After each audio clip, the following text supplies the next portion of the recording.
All right, we are live. Nobody else is here yet. Invited a few people. We're gonna have hopefully a few people around.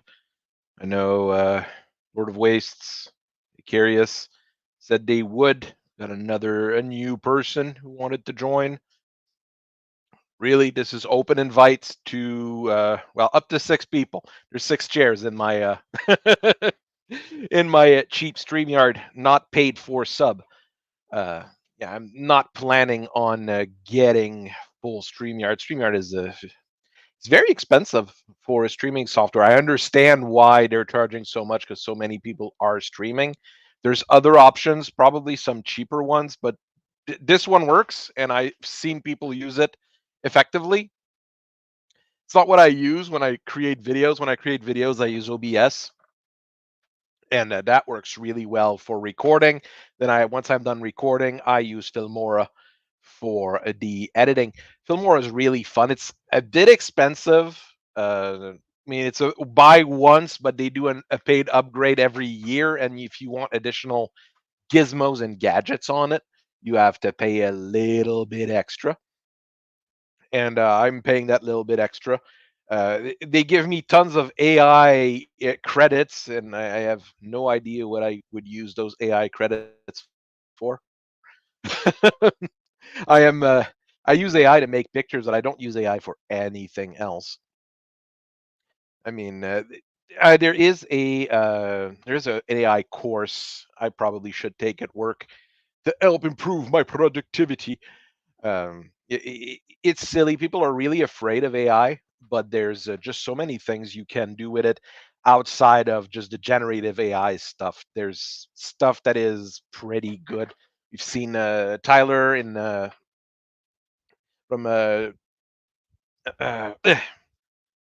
Tyler C. Draw on Twitter. He's a comic creator. He's been talking about using AI in marketing, which is a good thing. I would say there's probably things that AI would help with. Oh, well, Volkite might be here. That's great. I like having Volkite around, having our resident Australian. Yeah, this is Filmora. This is what it looks like when I edit software. I mean, my edition stuff, I mean, I don't do really anything really fancy. I've got overlays that I use for stuff. I've got a PowerPoint presentation. This is the basis of what I do. It's really easy for me to create those PowerPoints because I've got all the tools for that on my work computer, surprisingly. And I use it to do that after work or in between assignments. So it's functional and it's a lot of fun. Uh, you see a few cuts here and there. I'm actually pretty good. I've gotten a lot better. Recording this 20-minute video that's going to come out this week took me about 2.5 hours. It's about the time it takes me to do one of these videos. Yes, I'm talking shop, but it gives you an insight into how I do things for the channel. I've got my 2 videos for this week, the Whitworth and the Malice. It's fun. We're doing some mechs that are not as well known. The Malice is fairly poorly known by itself, while the Whitworth is an old thing. First, one of the original reinforcement 1 TR technical readout, a little book. It was a fun mech at the time, just an odd one. I've used it a few times. A lot of people don't like it. There was an article on Sarna about it being a bad mech, and it's one of the rare occasions where I would say I fully agree with Sarna. The Whitworth is not very good off the baseline of the Whitworth. There's things you can do with it, and there's upgrade kits for it that we're going to talk about during the video, and it's now an half decent mech with these upgrade kits. Hello, man. How are you doing? Oh, camera or whatever. Here yet.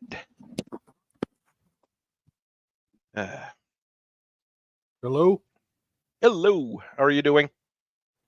I'm doing okay. What about you? I'm doing all right. It's been September's always really rough at work for me. Uh, End of summer, there's a whole lot of new hires. There's new things going on. The stop that they have on new software is cut off, so we're usually busier because they start releasing new software and new updates, so we have to try to fix them. It's life in IT. Some of us live in IT, unfortunately. That's how I make my actual living. Not gonna. Uh, that I've had some bad experiences this week as well. Since last I can't remember. Last Saturday is when I had some problems with my bank. So yeah, it's been a rough few little bit here, but I've had time to work on things, so that's a good sign. A few other people have said that they might come over, so this is good. What do we With your have? bank, Hmm? Yeah, you got in trouble by sending a goose meme over to Justin Castro or something. no. Someone tried to bill my credit card for some dating app. Yeah, that didn't go too well. My bank caught it, so at least there's that. But yeah, fun times. Yeah, I prefer the sheets from Megamech, not Megamech, from Skunkworks than the ones from Megamech. But Megamech was easier to use to make I all of do as those. well. Skunkwork ones I like better because you can also upload custom pictures where that cockpit section is. Well, it's weird. I think you can with this one too, but I need to figure out how, because if we go to there's only one in the entire document. There's an enforcer. There's an enforcer right there. Don't ask me where it came from. There's an enforcer there. Everything else is a generic thing.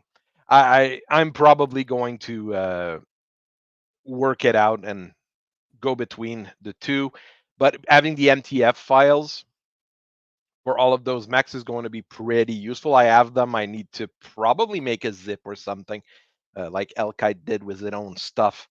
So I'll start with this here. Basically, every basic mech from the RimWorld's Republic. There's a few of them that I skipped because I had no idea what to do with them, but very few. Basically, everything that was in the Home Guard of the RimWorld's Republic as now its updated version for the Wolverine Union. So that gives us a big chunk of mechs that we can use to do all sorts of games using their particular specialty machines. And most of them you have in two versions: the line slash basic version and the command version, which uses a bit more clan technology. The thing is, they're all more advanced than a standard inner sphere one, but the command versions are usually the step up on them.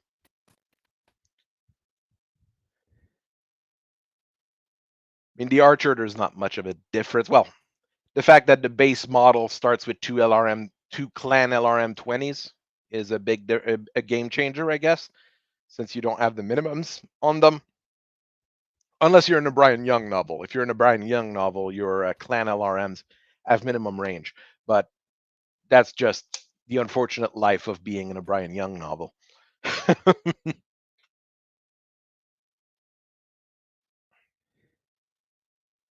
We've got a Banshee with a hatchet. It's not much more fancy than your basic Banshee, though. It's an AC5, an ERPPC, two ER mediums, and a hatchet. Okay, no, it's much better than a basic than a basic Banshee. Uh, Mm. Banshee is one of those mechs that always have a bit of a problem. The command version has a C3 boosted master rather than the hatchet, and an ultra AC5 instead of the improved AC5. So you could start seeing the difference between the two different models here. This is a good one to look at the difference between the two. ERPPC, ERPPC clan. I need to kind of figure out if there's a way for me to mod Mega Mech. I know there's ways of modding it because all the PPCs for the Wolverine Union are all have a PPC capacitor built in. Built-in PPC capacitors are not supported at this point in the MTFs, but maybe in the future, if I figure out a way of making things work, I might be able to make it work. I need to check something if the chat is crashed, because StreamYards is weird. No, okay, the chat seems to be okay in StreamYards. All right. So, I mean, it is a pretty large document. I shared it on Facebook on the community page here in the various Discords that I frequent mostly, and on Facebook. So you're going to be able to find it if you need it. And there's quite a variety of mechs. Of course, it's often two of the same mech with a different loadout. And you could see the BVs are astronomical, but that's because of the interface cockpit, C3 computer, and some of the clan gear on it.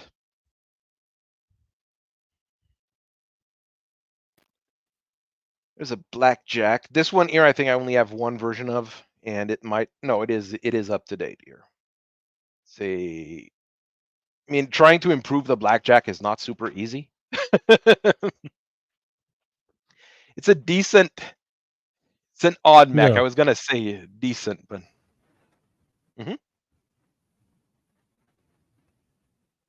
go ahead. Oh no, I was just agreeing with you that it's not easy to improve upon. I mean, you could swap the AC2s for large lasers, and there you go. It's already improved. You do lose on range if you do that, though. But you win on just about everything else.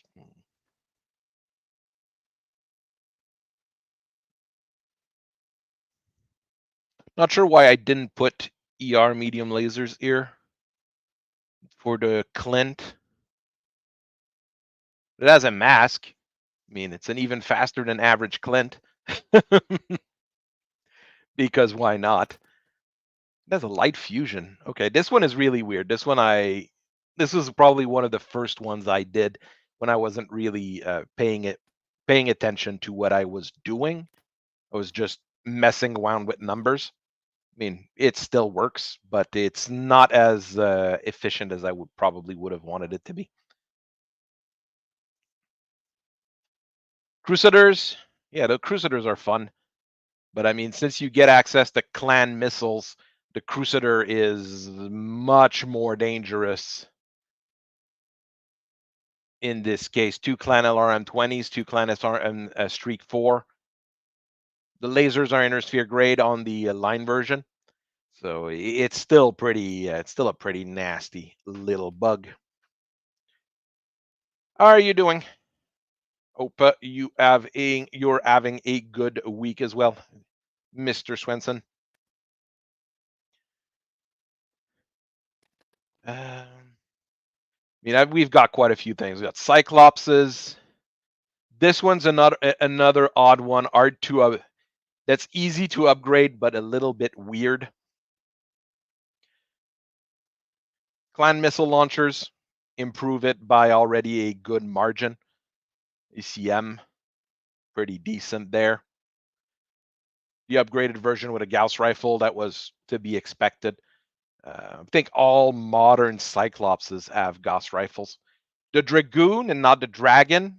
Dragoon is a exclusive mech for the RimWorld Republic back in the days. Oops, I put O too much there. An odd 70 tonner. Looks decently cool, I would say. Prototype Omni-Mech as well. All equipment was meant to be modular and easily replaced, replacing the entire arm assemblies. So that's a cool idea. You can tell where this is coming from when you look at what the clans did later on. Probably one of the many inspirations for the early Coyote. ERPPC 2LB10X.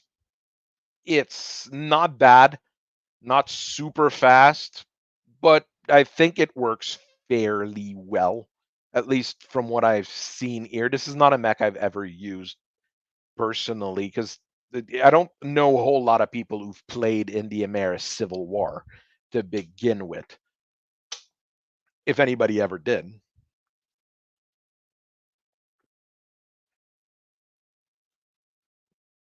It'd be fun to see some people talk about it. But yeah, since it was an exclusive here, I included it. I should probably make each of the variants as well, but for now I've got the basic one.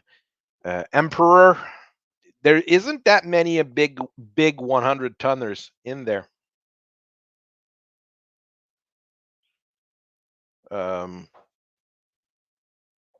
Well, right now I'm not looking for any mechs in particular. I mean, there's so many out there. Just this whole list here is just stuff that I'm working on now. The Dragoon, I'm pretty sure you didn't draw because it's one of those fairly unknown mech. To be quite honest, it does look pretty cool. I do think it's a decent design, and equipment wise, it's pretty decent as well at 70 tons. It's got those big auto cannons that some people really like, some people don't. It's always up to you. Emperor is an odd one as well, just because it's an old mech that they added in the setting later on. Pretty decent one here. An Enforcer, Falcon. That's a the only good Falcon's the one with the stun those PPC. So I tried to do something different with it, just to expand on the regular Falcon, add in more machine guns, just because machine guns are cheap. Fire starters, we've got the full 275 Mafia is there, so the Wolverine, Griffin, and Shadowhawk. A Griffin with clan LRMs is always a big plus. You're going to get no minimum range, or you're going to have a weapon that you're going to be able to shoot at people when you're at close range. And the clan version is with a clan ERPPC, so, you know, this one's is really scary. Hoplite, this one is one of the early ones that I messed with. I put AESs on them. I'm not sure if it's worth putting an AES on. Gives you a +1 to it on your arm weapons, an LRM 10 and an improved AC 10. I'd have to play with it to see if it's really worth it. I mean, it's an uplight that can jump. Not a terrible mech, but not a wonderful one either. Hunchback with some flamers because I had leftover room, so I put on some flamers and jump jets. This one is quite a bit different, actually. Jackrabbit, another exclusive or pretty much exclusive RimWorld Republic machine. It's one of the lights. It looks decently cool, but weapons-wise, that's an AC2. So yeah, you're gonna shoot stiff breezes at people, and it's an SRM too. So you're even at closer range, you're not gonna be dealing a whole lot of damage. At 25 tons, though, I guess it works 6.9. I'd rather have a wasp. Well, there's a version with a large laser instead of the AC2. I think that's more reasonable. Large laser, Streak SRM2. I'll be right back. I mean, even the improved version, improved AC2, Streak SRM2, Clan, a C3 computer, and a mask. I've added the mask because, a Jackrabbit should run really fast. And the the Joker version, which is another, that's the one with the large laser. It's a inner sphere large laser that I've put on there. I mean, with an inner sphere ER large and a Streak SRM2, you can go 6.912. I think this is a reasonable 25-ton machine. Are you going to be able to you're going to be able to outrange a commando. That's already a pretty big thing. Outranging a commando is pretty decent. You're going to be able to snipe the other scout mechs. Streak SRM2 can be good at blowing up tanks as well, and other tanks. This one here, I think, is reasonable. This one here, not really. AC2s just don't do the trick, unless, maybe with armor-piercing ammo, maybe. I've had some people swear to me that armor-piercing AC2s are good. Yeah, I really have to see it to believe it. What else do we have? Locusts. Well, that's nothing unusual. That's to be expected. Longbow. If you start putting clan LRMs on a longbow, things get fairly scary fairly quickly. So this is a big missile boat. 2 20s, 2 10s, 4 tons of ammo on each. Artemis. This is going to be a half decent scary machine, and it's got jump jet for the line version. The command version just has a C3 master, so it doesn't have the jump jets. So that's where you get your C3 instead of sacrificing it. So you sacrifice mobility to have your C3s. This is probably one of the better C3 master unit, even though the armor is a bit. It's not fantastic, the armor on a longbow. But still, you're going to be able to stay fairly far away with those LRMs while your bioroids in standard machines just swarm the enemy. So that's an example of what you should be doing as a Wolverine player in a way. The Matar Mark II. Matar was a absolute abject failure of the Amaris regime, a 110-ton mech that never worked. So I did what the clans did with it and brought it down to 100 tons. It's roughly put a stone rhino here. 2 Gauss rifle, rather than the large pulse, it's 2 ER larges.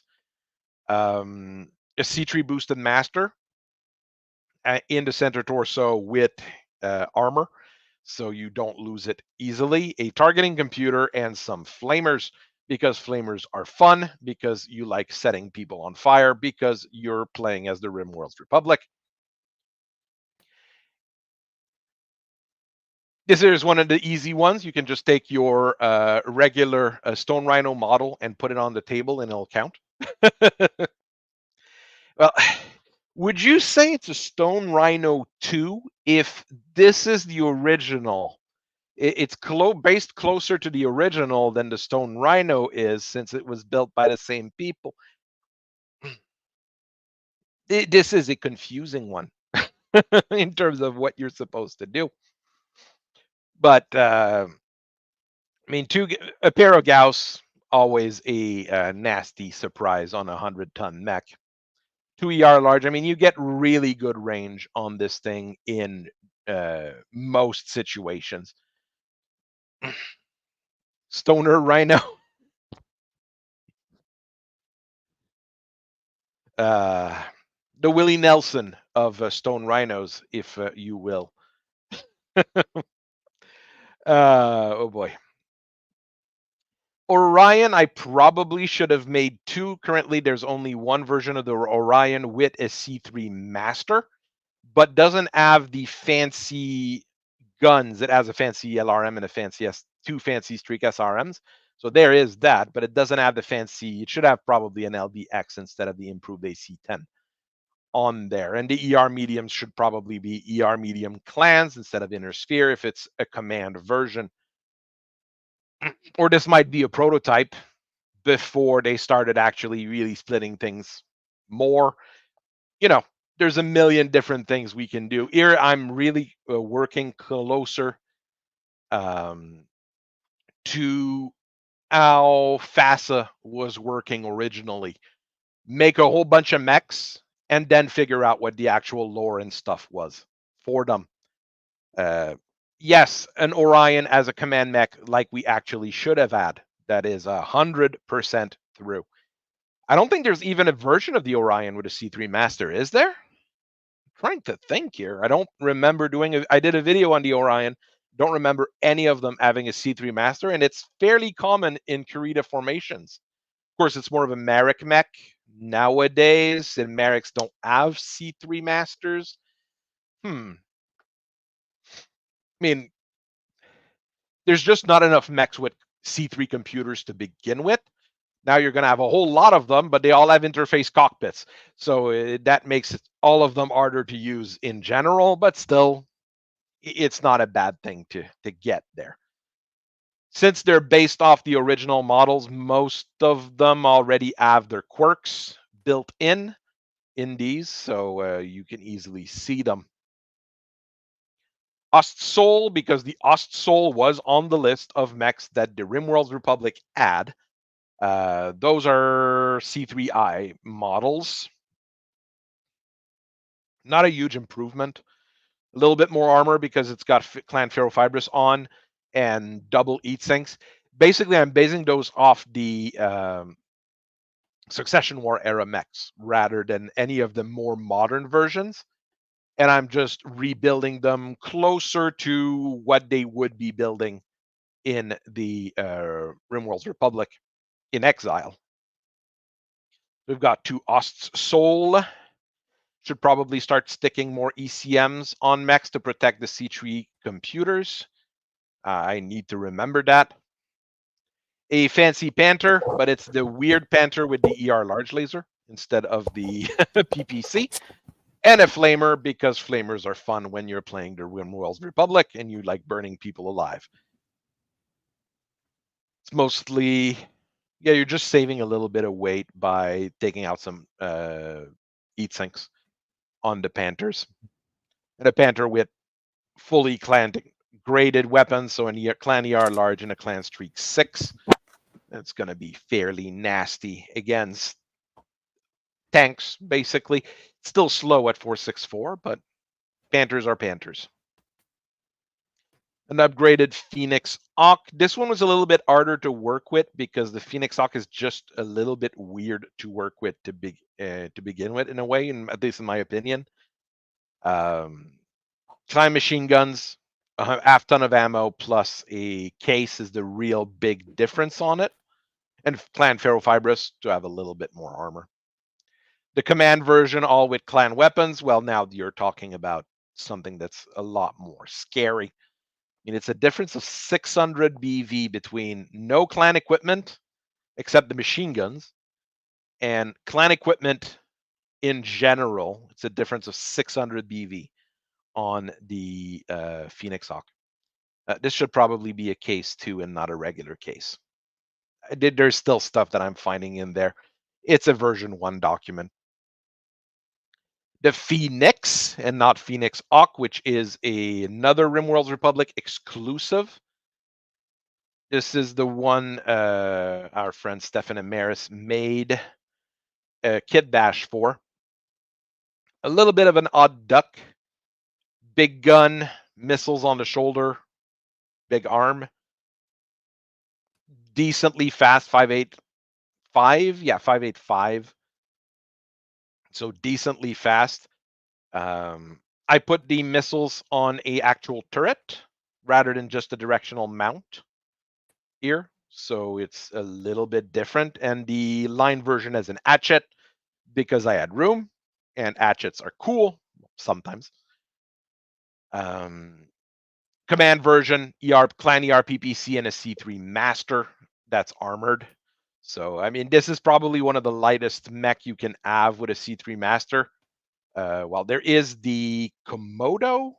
Is that what it's called? The Komodo. There is a version of the Komodo with a C3 master, if I remember right. C3 slave. Okay, this one has the C3 master, the Kim 3C. I think that's the lightest mech with a C3 master. This is actually a really good. This is a really good mech, the Komodo. It's basically a Nova. A little bit slow. Well, no, same speed as the Nova. 10 medium lasers, 2 anti-missile, a tag, and a Guardian ECM that will chew through battle armors really quickly and chew through just about everything really quickly. And 10 medium lasers allow you to shoot a whole lot more of them per turn. Since it generates 38, you've got 14 doubles. You run, so you've got 13 double, you generate 26. You can shoot 8 of them per turn compared to the Nova that can shoot only 3 or 4 before things start being nasty. I'm always worried playing a Nova. So this one here is pretty cool. This is a decently cool mech that doesn't see a whole lot of gameplay or a whole lot of just regular attention. Probably it's a hard one to do a video on as well because you've got those 3 pictures. I might be able to get 1 or 2 people having minis for them, so it's not a common one. It'd be a fun one to talk about though, just because I do like it.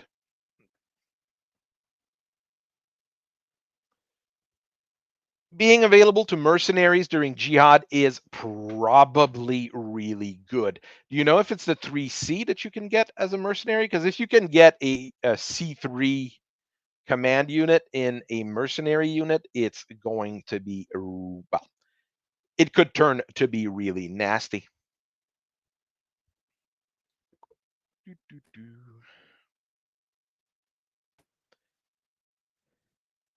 All right, what else? Just the base. Still, I mean, 10 medium lasers. I mean, 10 medium lasers is 10 medium lasers. I mean, that's what my brother killed me with. The first time I played against a C3 network, we had built a bunch of custom mechs, me and my brother, and he had built a lance around the C3 computer, and every single one of his mechs had between 4 to 8 medium lasers, and things turned really, really nasty really, really quickly.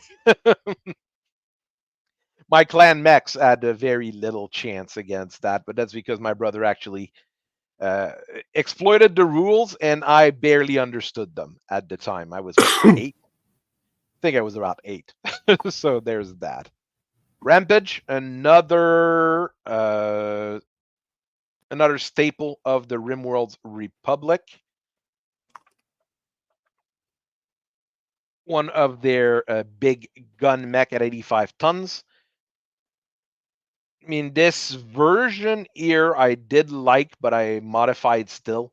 LB10, large pulse, LRM10, tree streak 2, 2 medium laser, a flamer because you're the Rimworld's Republic, and an anti-missile. That's pretty nasty. I don't think this was Hopefully you ever got rid of that inner sphere large pulse laser. Replace it with a regular large laser. It's already better. Yeah. Or put a large X pulse in, but it wouldn't have been available in 2767. What does this one have? A Gauss, an Ultra 10, C3 Command, ER Flamer, 2 ER mediums, a Clan ER large, and an anti-missile. All clan graded.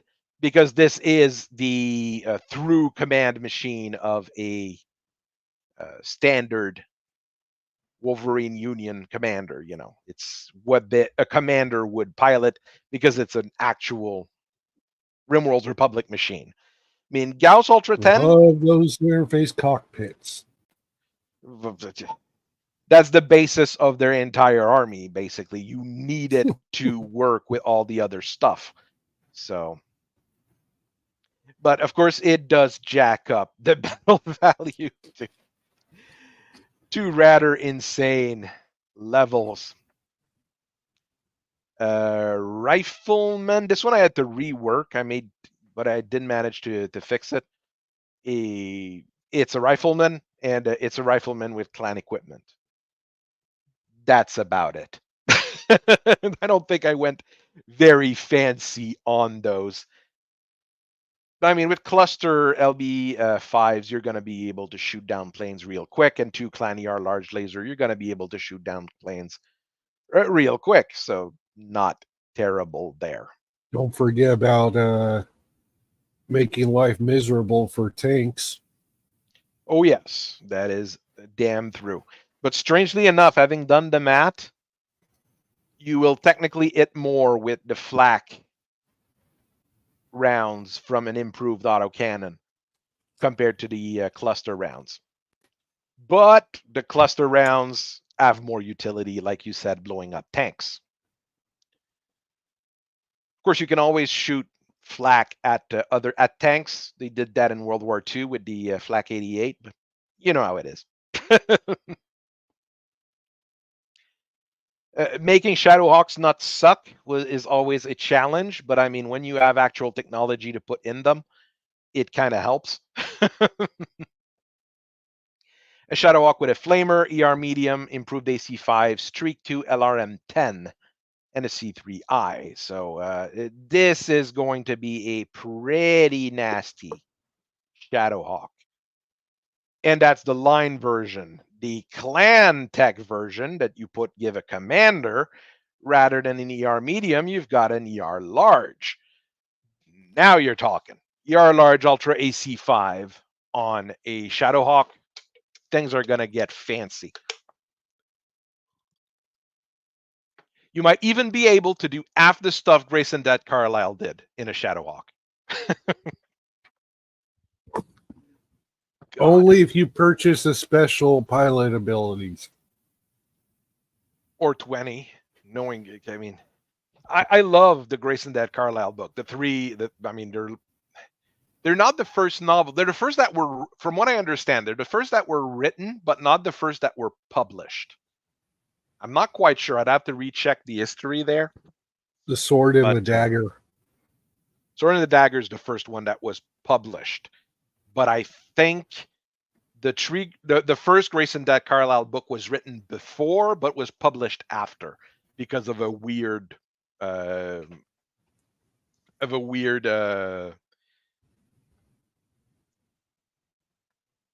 that they add with the authors. I like all of those. I like the old Battletech novels just because they have something. Yes, they're not as fluffy. Yes, they're not as in depth as some of the more modern ones, but there's something to them that's very 80s. That's the best way to say it. We've got spiders. Those, I mean, I didn't even really want to do it, but I was like, yeah, okay, the spider's not a bad mech. But I mean, there's not much you can do even by switching some things around on them. Stalkers, where I had problems was actually I was running out of internal structure slots for it. So that's why the engine is armored. When you run out of room and you've got 3 tons left, you're like, well, I'm going to armor the cockpit and I'm going to armor the engine. Yeah, that's what I'm going to do. I mean, that probably means this thing is just about almost impossible to kill because it's got clan ferrofibrous on top of it, the same amount as a regular stalker. So you're going to get shot at quite a bit. The one with Clan Tech, that's really not a big upgrade to put it to Clan Tech. You get the ER large and the ER mediums. And that's about it. And the eat sinks take up less room, so you technically have more room to put stuff. But I mean, the basic one, when I do those upgrades from one to the other, normally I just go like, okay, the basic one is like this. The upgraded one will be like based on it, so there shouldn't be that many differences between the two. The only ones that were a bit different were all the 275 Mafia mechs, where all the command versions I have a Clan XL engine stuck on as an additional bonus because I love my 275 Mafia. always work on them. Stinger, not much of a difference. Clan machine guns and a case ammo in a case makes it a little bit more survivable. Striker, this one is one I didn't even know. I remember seeing the picture because I've looked at every single mech on Sarna multiple times. I remember the picture of it. It's the big fat one with a gun, but I don't remember this one.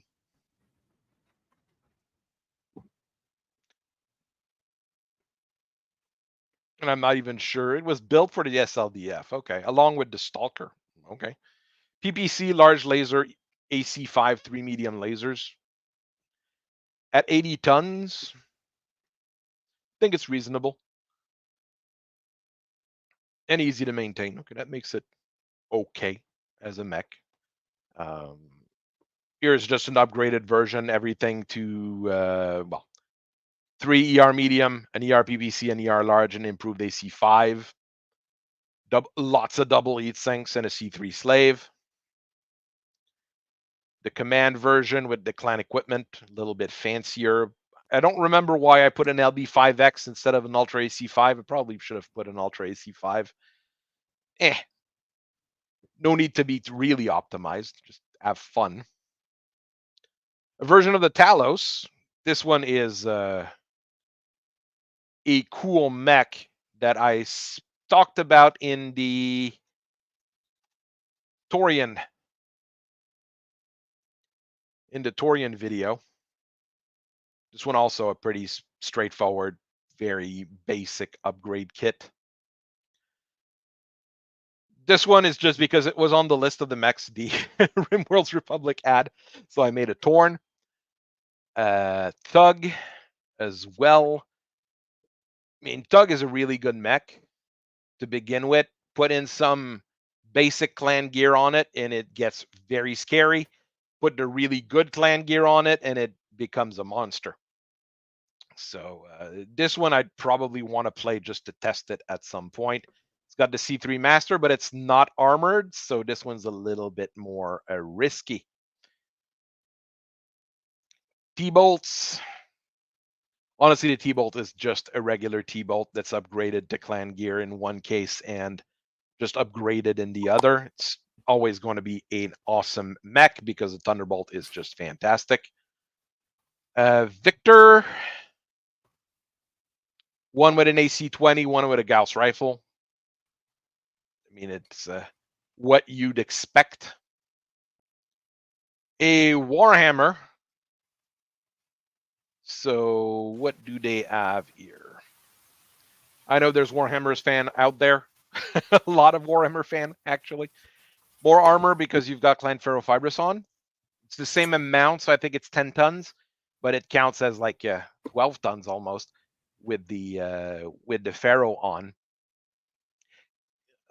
Okay, I messed up. I put machine gun arrays instead of actual machine guns. It's supposed to be 2 clan machine guns, a clan SRM6, ER small, ER medium, and 2 PPC. So it's gonna run OT.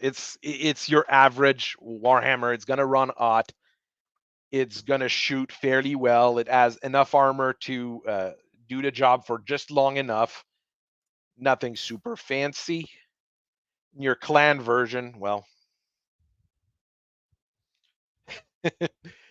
get ready for the 2C. Yeah, that's pretty much it. This one here would be your 2C. 2 clan ER PPCs, 2 clan medium pulse lasers, 2 clan small pulse lasers, and machine gun arrays. We could almost remove the machine gun since you've got the 2 small pulse lasers, but I don't know what I would replace them with. And this one switches from a standard engine to an Mortars. XL engine.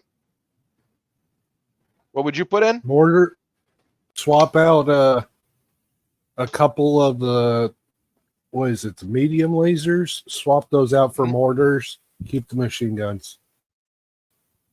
Mortars. Yeah. I mean, the mortar one. Maybe not on a standard machine, but oh yeah, I forgot. That's another thing that I forgot. The Command Warhammer goes 5.8,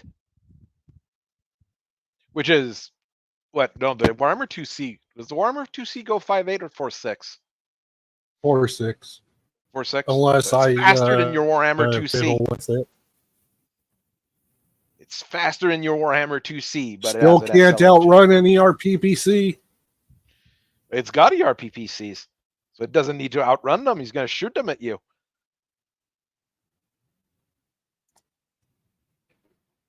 I mean, this one here is a nasty. Those two are nasty, nasty things. I mean, Warhammers, with even just swapping a little bit of tech to clan tech, it's a big upgrade, especially just giving them ferrofibrous. 20% more armor points makes a big difference on a Warhammer. Goes from being mildly armored to decently armored. A Wasp with a Streak 2 and an ER medium. I mean, it's a Wasp, but it has better guns. The Whitworth I had to go all out on because the Whitworth Zero, the special terror mechs of the Emirates Dragoons. So this one I went really all out. 2 medium lasers, 2 clan medium lasers, 2 clan ER flamers, 2 improved ATM 6 because the improved ATM 6 has the option for Inferno rounds in improved ATMs. So a lot of fun time right there. And a C3 slave. So technically, this one here is your suicide Whitworth.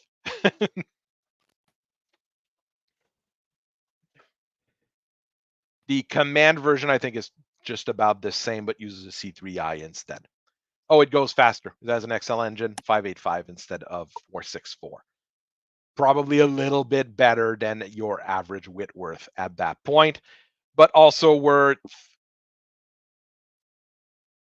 3 times the battle value. How much is the basic Whitworth? Again. At least it's not the, what is it, 615 0 Warhammer that you built? The one that costs more than the dropship? Yeah. It's insane. When you get, as soon as you put an XXL engine on something, things just go out the window. Well, that and interface cockpit, because interface cockpit 30% to the final battle value. So a basic Whitworth is 982. A Whitworth Zero is 863. So the command version of the Whitworth Zero is worth 3 times a regular Whitworth Zero. But IATM 6 putting a pilot in. That's before you put a pilot in and calculate its C3 value. Of course. But I mean, you could make a lance. Basically, a lance would be 1 Whitworth like this, 3 Whitworth like this. That's your lance. And go to town and burn it down because that's what it's meant to do. I mean, with 4 tons of ATM ammo, you got 1 of each. But I mean, you can take out the Infernos and replace it for 1 more ton of one of the others. But I mean, ATMs are really nasty missiles. And they're devastating against tanks as well because they count as SRMs for clustering. So those things are going to be probably, it would be funny just to bring them, put them on the table in a game where people say, okay, you can bring custom machines. Just put those on the table and like, I brought 4 Whitworths. What? Yeah, I brought 4 Whitworths. Everybody like, you nuts, mate? Wolverine with an MML5 instead of the SRM6. That's the big modification on this one. The command version has an MML9, which is it's starting to be scary at MML9, and a flamer because flamers are fun. That's the last one in the reinforcement documents. I need to get a cover page for it. It'd be fun just to have the like the old reinforcement books that they used to do in FASA. Those were fun books and fun books. Lot of mechs here for people to play with if they want to play with Wolverine Union stuff. Wolverines are cool. Wolverines are awesome mechs, just like everything in the 275 Mafia.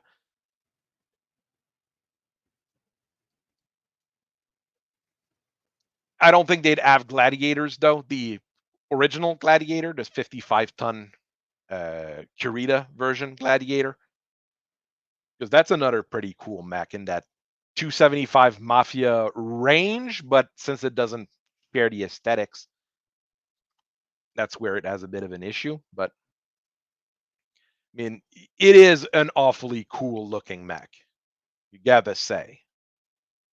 Even if it's a Scroggins drawing there, but I really like it personally.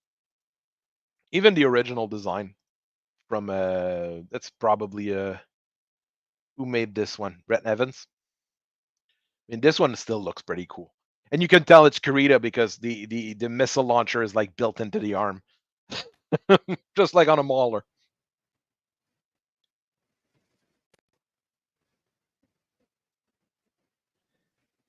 I think this is a good mech to think of at some point too. I mean, what I've done basically this week, and basically this week, was really work on the RimWorld's Republic stuff. I've got their basic mechs here. I've got a basic write-up for your RimWorld's Republic, 40 Word of Blake in Exile, and I had time to just get a Greenhaven Gestapo side to put in as well. So the entire section under Wolverine Union is now complete. Not all the characters, obviously, but even there, pretty well advanced on it. I've got some of the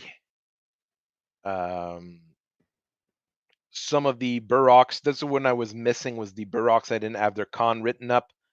Now I have the con written up and his Paymaster General for the big pirate guys. So I have it written up. I just haven't had time to update it.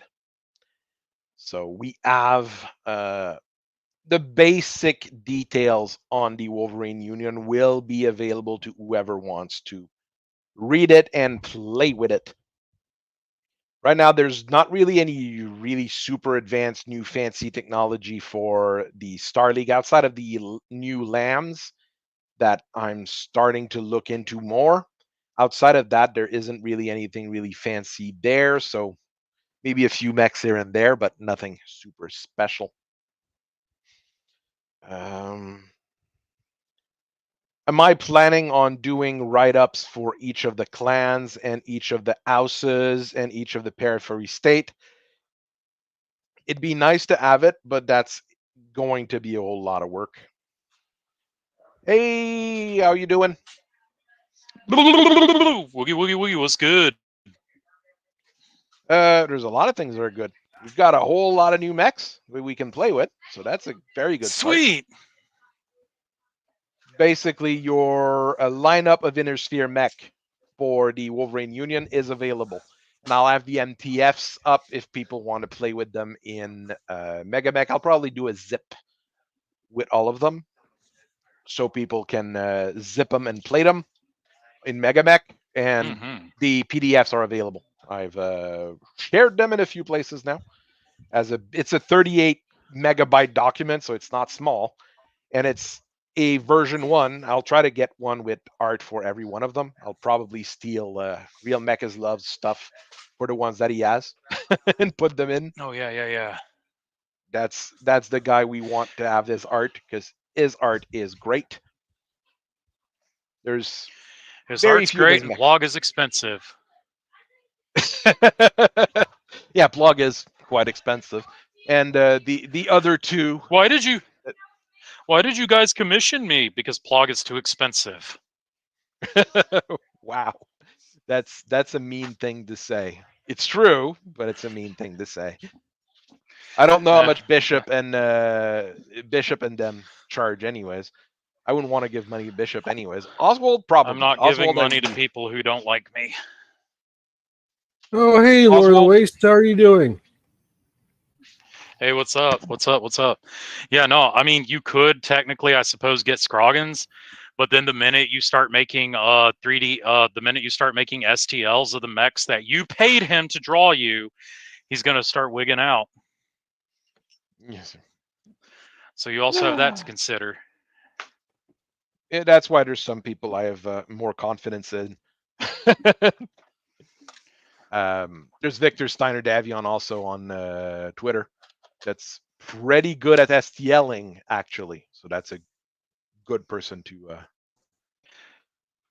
You To know, talk I to. just made a Twitter the other day, and I'm trying to learn the ins and outs of how Twitter works, like how to read comments on Twitter posts and stuff. But once I have that figured out, I swear to God, it's over for these hoes. Twitter, the fact that Twitter went from probably one of the worst social media platform on the internet to one of the best in a single year is most incredible. Fun right now.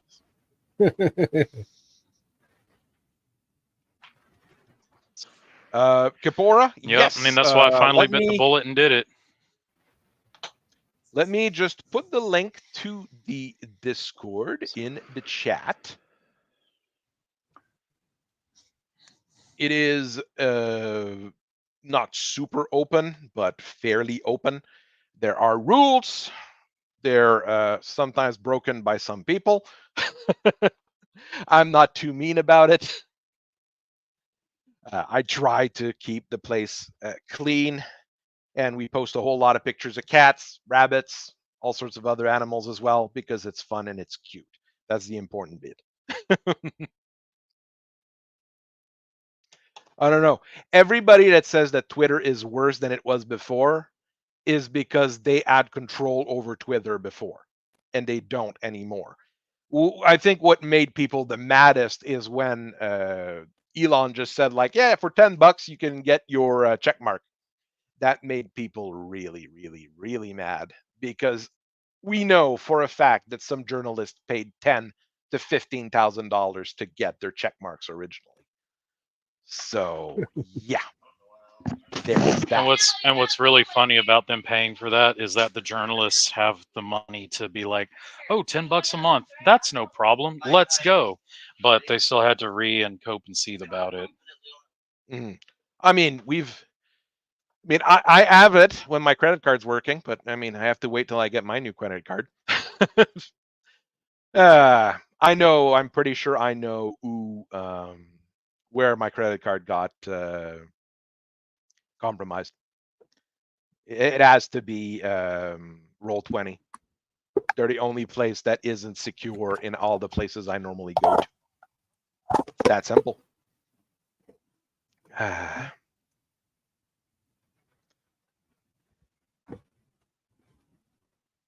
we go. And oh no, I'm showing the back end of the website. No, I'm doxing nothing because there's no actual information on there. We've got Phi Galaxy that was shared by Esbern for an actual like homemade regiment, homemade unit. I mean, his stuff is above and beyond anything that I've seen most fan people do. This is equivalent to when I was doing the full write-up of the Oregon Confederacy. Okay, it's complete. This is complete. You've got cool pictures. You've got all the stuff. This is probably the most awesome picture I've ever seen, even in general. I mean, I'm just looking at this one, and reeing at how good it is. So we've got, I mean, if people have custom regiments, custom unit that they want to bring in, I'm more than glad to do so. So that's the idea behind the whole thing, is to have people participate and people join in. As with a few people that I've listened to recently, especially Paul Chato, I mean, when you're working on a serial, because here I'm not working on a single fan fiction or something like that. This is closer to a serial, something that you would have a series of novels or series of comics or series of things like that. You need your series Bible, the thing where everybody can walk in and be like, yeah, I want to write about this. So you go to the Bible, you pick the stuff out and you read about it and you work on it. That's why I'm doing that big website with decently long bios for a whole lot of characters. So if anybody wants to jump in, they can jump in with the material that they have. And yes, I don't know what software he's using and what tools he's using. I mean, or he might have commissioned them as well. I mean, there's some, if I ever have enough money, there's a few people I want to commission to make characters. I want to have my own avatar made by one person and it'd be super cartoony. That's what I'd like even more about it, just because it'd be cartoony. I'd like it just, it'd be different. Because right now I'm having fun as well. I'm using more variety in what I've been pushing recently. Rather than strictly comic book art, I'm going with a few different things. So we're having a little bit more stuff there.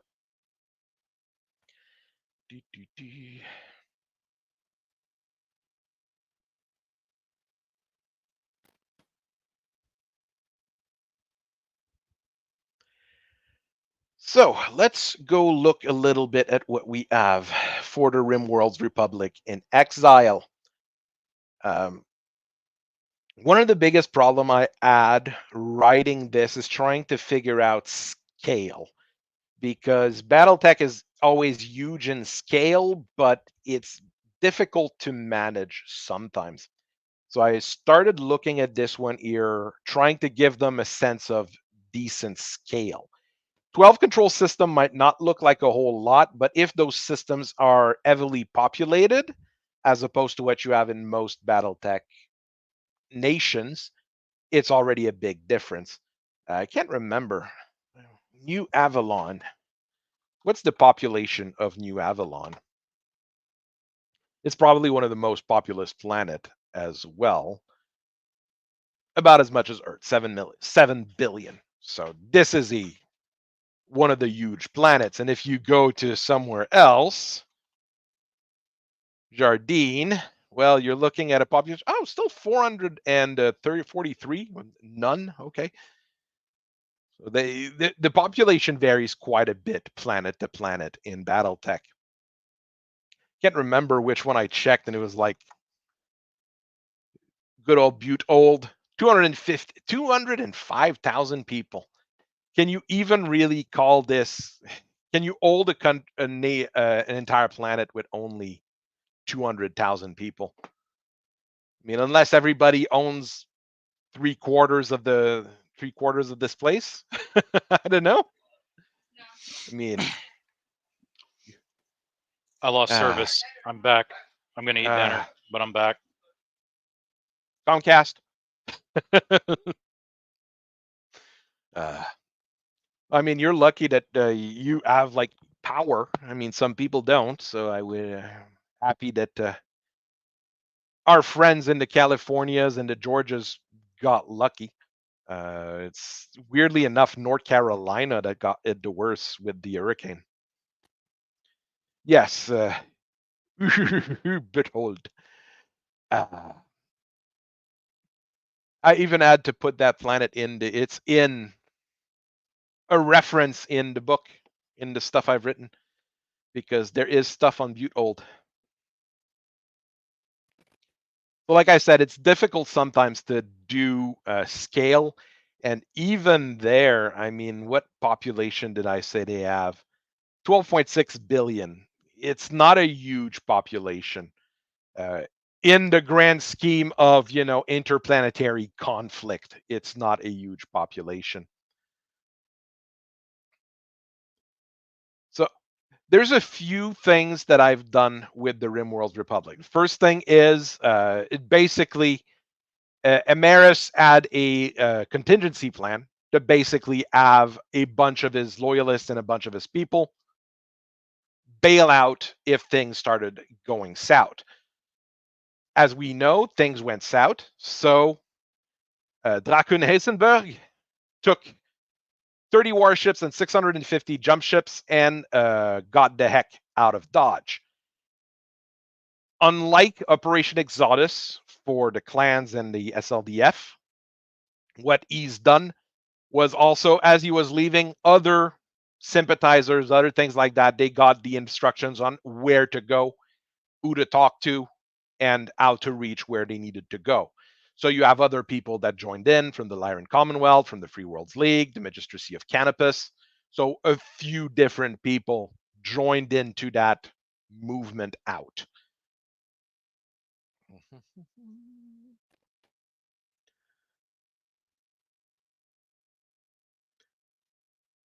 So he's the first prime minister or first minister. When he got there, he wrote a new constitution very close to the American Constitution. So I went with a very Republican kind of thing. So you've got Congress, you've got Senate, you've got the judicial Supreme Court, and you've got an emperor. That's the difference with the US there. You do have an emperor, or at least an emperor that's supposed to be there. So that's how they've managed that. In order to protect them, what happened is that they're basically all their colonies and the Wolverine Union's region of space is all built around a giant quasar, which keeps bringing light and radio interference. So you can't really be detected from anywhere. Everything they're going to see is that quasar. It's causing them trouble now, but originally it was really a very good protection device that they had. They met the Wolverines, and after a little while helping them out, they met the Wolverines with an actual member of the Amaris family, and they started working together then. And that's when they started building entire locations of iron wombs just to boost the population and to have that well, at that point, VAT grown workforce.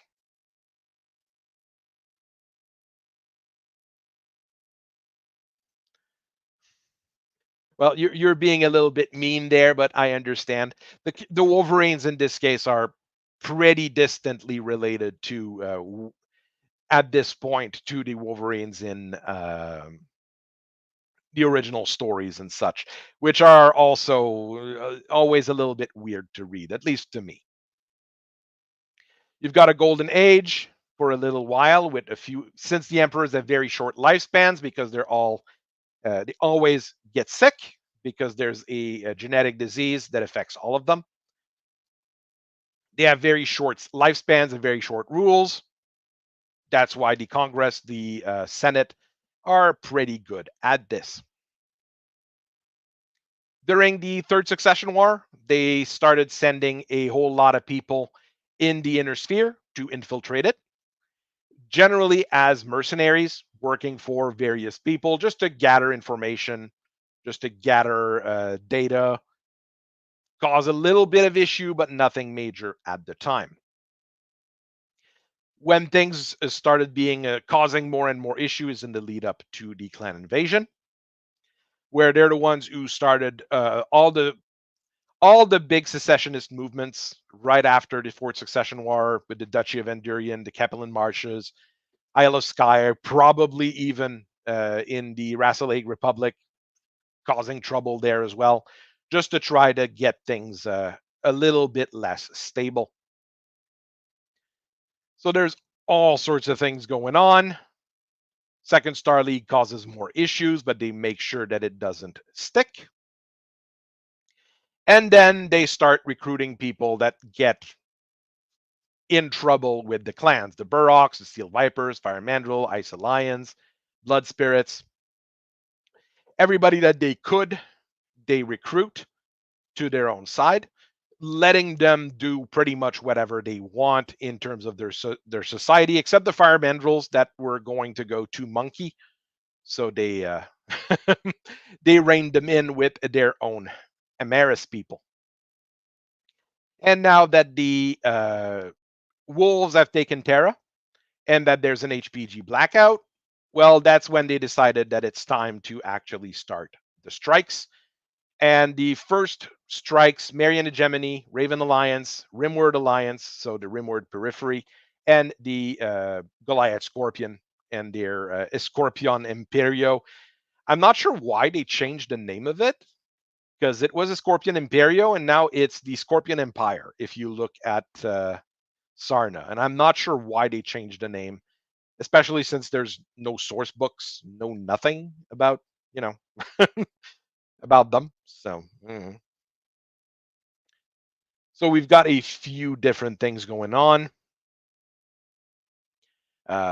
Very good. I've put some details out on how the culture works for the Rimworld Republic. I've went in as much details as I could, basically what I could think of.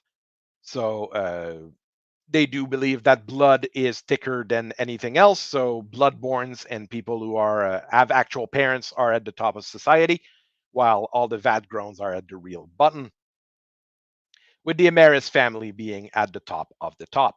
I've explained how the election system works because it's a good thing to have there. It gives us an idea of time and how time's going to affect things.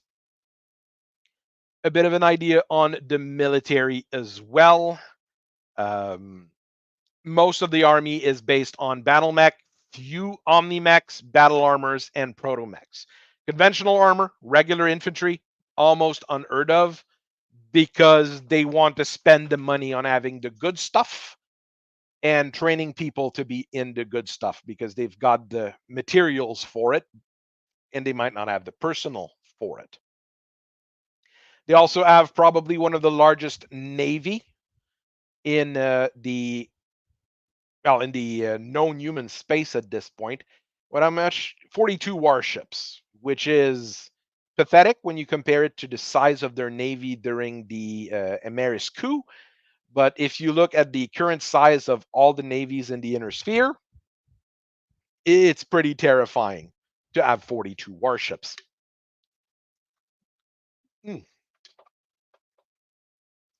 So we have a bit of an idea of how the Rimworld's Republic is going to work. Does it make sense? To me, it does. I had a few people read it over, saying that it made sense to them as well. That's pretty good. Oh, so Collector wants to come to the stream. Well, I am going to arrange something. Give me a second.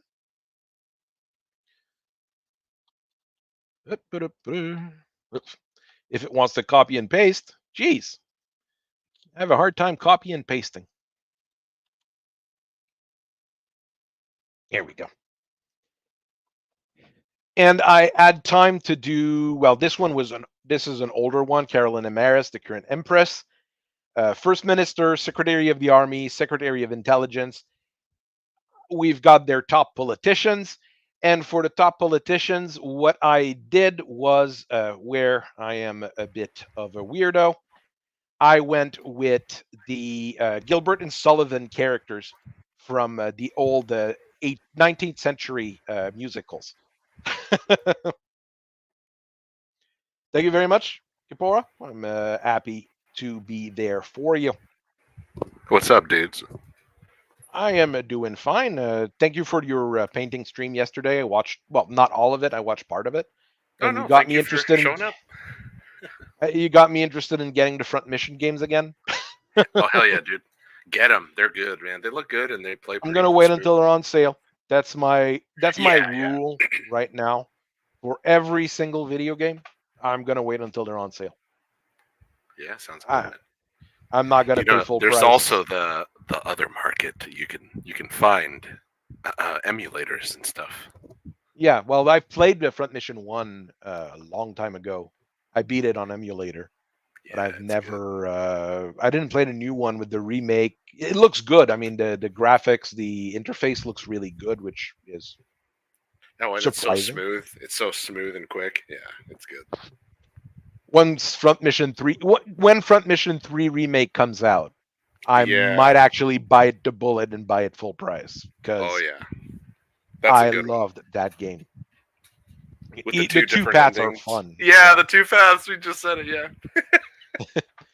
I mean, and when you get that weirdo in your team that as his like ICE Wanzer trying Yep. to team up with you, and you're Yeah, like, yeah, the dude with the fucking dump truck. Or You're it's like- like a it's like a 5K truck with the two machine guns for arms. yep, you're like, well, this Front Mission is so Battletech, it's Oh yeah, it is. it's not even funny. Honestly, I think Front Mission is one of the better games out there. Between that and Super Robot Wars, Yeah, Super for Robot Wars is robot cool. games, they're hard to beat. Ah, Good taste. You are a man of culture, Mr. Hayden. ah. So yes, let's go back on the RimWorld's people. Like I said, I went a little bit odd with the Gilbert and Sullivan style characters. The Secretary of the Army who never served in the military. a lawyer who was well known for polishing the handle on the big front door before he got his job as a lawyer, then became a politician. Then, you give him the job as a secretary of the military because he's not going to cause any trouble there. Oh, I see so many parallels. Well, the actual parallel there was in I think it's 1882. He was the owner of a publishing house, and he was really well liked by the politicians in Britain, and he got the title of what was it? Not Secretary of the Navy, but it's the equivalent of a Secretary of the Navy. But he had never seen a ship in his life. He was, probably seen a canoe, but that's about it. Yeah. So the thing is, with all the Gilbert and Sullivan parodies, basically, they always have their equivalent in modern day. History always repeats itself. The Secretary of Intelligence. I love these arts that you how did you where do you come up Shalom, with my these? fellow intelligence officers. Right? What news of Goyim movements do you have for me today? Hooray! Oh boy, eh? Exactly. I did put for this one. It was an Orthodox Jew wearing a blue and red coat, if I remember right. I'd have to go Perfect. check. It's peak. I mean, it's Mr. Maxwell Steinberg, eh? Steinberg. He was going to be executed Oh. by the secret police for a crime of no consequence because it's the secret police. And at some point, he was like, rather than executing him, could we make him Secretary of the Intelligence? Oh no, they made him So, Schindler. They gave him a brand new clean suit and got him elected. And he is now a Secretary of Intelligence. We'll find all the outspoken terrorists in your midst. That'll be all. I'll help you. Oy vey. Oy vey. It's troublemakers. The thing is, like most of those politicians, the three top politicians in the RimWorld's Republic at the time when they started to strike against the Inner Sphere, all three of them are various level of absolutely incompetent. Right. And that's well, not only a joke, it's funny to laugh at it, but it's part of the problem that they're gonna have. That their ambition is much bigger than their end result, basically. I mean, the first one I put just a Jewish man in a spacesuit. This one worked pretty well, and he does look normal, at least. Hey, it's Steven Spielberg. It is Steven Spielberg. And they're the first minister, who is started his life. He always wanted to be a politician, so he started as a congressman. Then he got elected to Senate. He's got a folksy attitude and gentlemanly looks, but he's about as smart as a bag of bricks. You know, things happen. The useful idiot. He is quite the useful idiot. And strangely, every single one of his elections, things just go the way they're supposed to go. It is quite likely because of these guys here at the Greenhaven Gestapo. I went with the original version of Gestapo in this case here. There's one survivor that we know of from the Greenhaven Gestapo that was on Terra. Bernard Critchley was never captured. Having the Greek public service working for him would also be terrible. That would be is it the worst bureaucratic state in the world? Quite possibly. I'm trying to think if there's a worse one than the Greek public service, but they are quite special. Maybe they cleaned up after all the trouble they had, at least a little bit. The environmental health ministry in India is probably the worst bureaucracy. No, not in terms of bureaucracy. In terms of in terms of incompetence, maybe. But in terms of pure bureaucracy, it has to be a European state that's the worst. I mean, I had a friend who worked in France. He worked IT for a while over there. So when he got in, he had his desk, he had his computer. He was like, okay, where do I plug it? Okay, I don't have a plug. I don't have anything. Calls in his IT boss. Okay, call the electrician. He calls the electrician. The electrician shows up. Oh yeah, your plug is there. Your computer's there. Okay, yeah. What are you gonna do? Well, I can't move the desk. We can't move the desk. Why? You need to call the facility management for that. So he called facility management. Says there's a computer on the desk. You need to call IT. But I'm IT. No, but you need to call someone else in IT. So the guy from IT had to talk to the guy at facilities to move the desk to get the guy at electrics to come in to plug it in. It took him 3 days to get his computer plugged in. Paid. That's awful. Well, for him, it wasn't awful. He got 3 days paid, waiting. Yeah. But, you can't fire a Greek civil servant. I don't think you can fire civil servants in most countries nowadays. They've made sure of that. Canada's pretty bad too. Don't worry. Canada's pretty bad. So for the Gestapo, well, I went with actual Gestapo, the secret police. So they started out as a mercenary outfit. They ran off to the where the Amaris nation was going to be rebuilt. And from there, he decided, well, yeah, an actual mercenary unit specialized in terror combat, maybe not the best people to have here, but I can do secret police. Secret police, I'm pretty good at too. So they made a secret police where, no trials, no habeas corpus, no nothing. You just show up and they say you've committed a crime, and that's enough for them to pick you up, basically. So while some people so Democrats in America. No, there's still technically habeas corpus in the Fifth Amendment in the U.S. Technically, I'm not going to go too deep into that. I'm sorry. At least I didn't say the other word. Yeah. But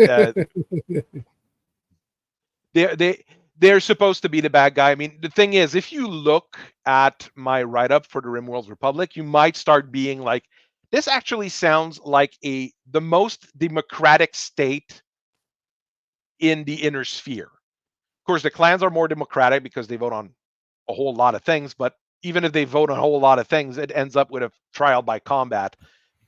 Yeah, 9/10 of the they time. have their politics is trials mainly. That's mostly how it goes, right? Yeah.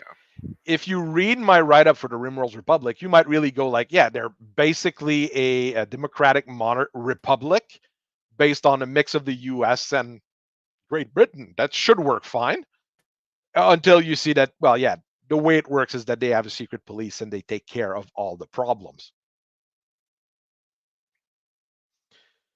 Section 31 in Star Trek is a good example of a secret police that doesn't seem to go too far. They probably in the new stuff that I haven't watched because the first few episodes of Discovery turned me off so much that I'm not touching that stuff anymore. But I mean, for most of these types of government, if you don't have a secret police, things usually start going poorly, let's say. The secret police in Warhammer 40k is the Inquisition.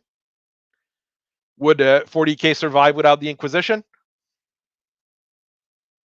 No, they're a big part of it. They're a big intrigue and interest part. A lot of creative. Yeah, stuff. that's in it. But I mean, as the actual setting and the Imperium, would the Imperium survive without the Inquisition? No. No. The Inquisition is necessary in 40k. But unnecessary evil, yeah. They're not that evil. Like the Ministratum Sinistorum or whatever. Like that's another necessary evil.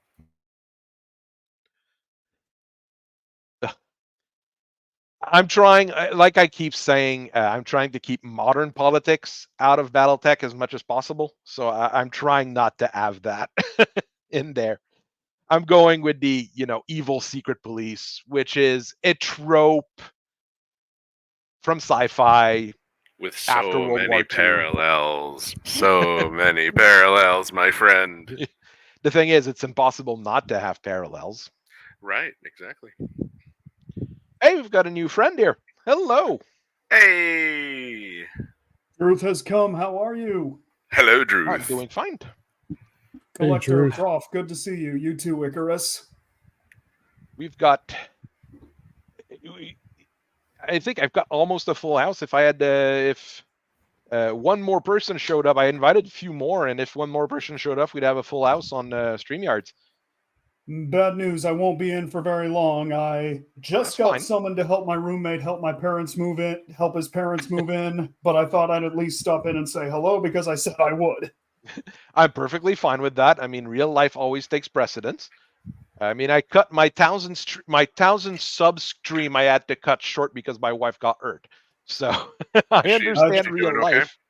Oh, yeah, it's a long time ago now. Oh, okay. I mean, Well, either way, there was no way I was popping in without saying howdy. Mm-hmm.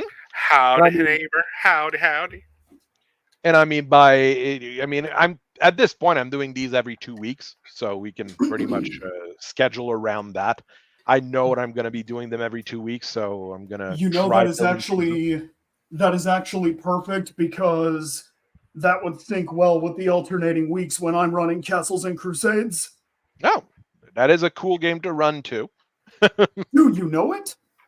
A little bit. I've heard of it. One of my friends has the stuff. Yeah. You said it's good. You know that Gary Gygax himself worked on the system when Illusionist is its own class. That's usually a good sign. Old school Renaissance, everyone. Most of the OSR things that I've seen are between good and I'm gonna get my old second edition stuff back out.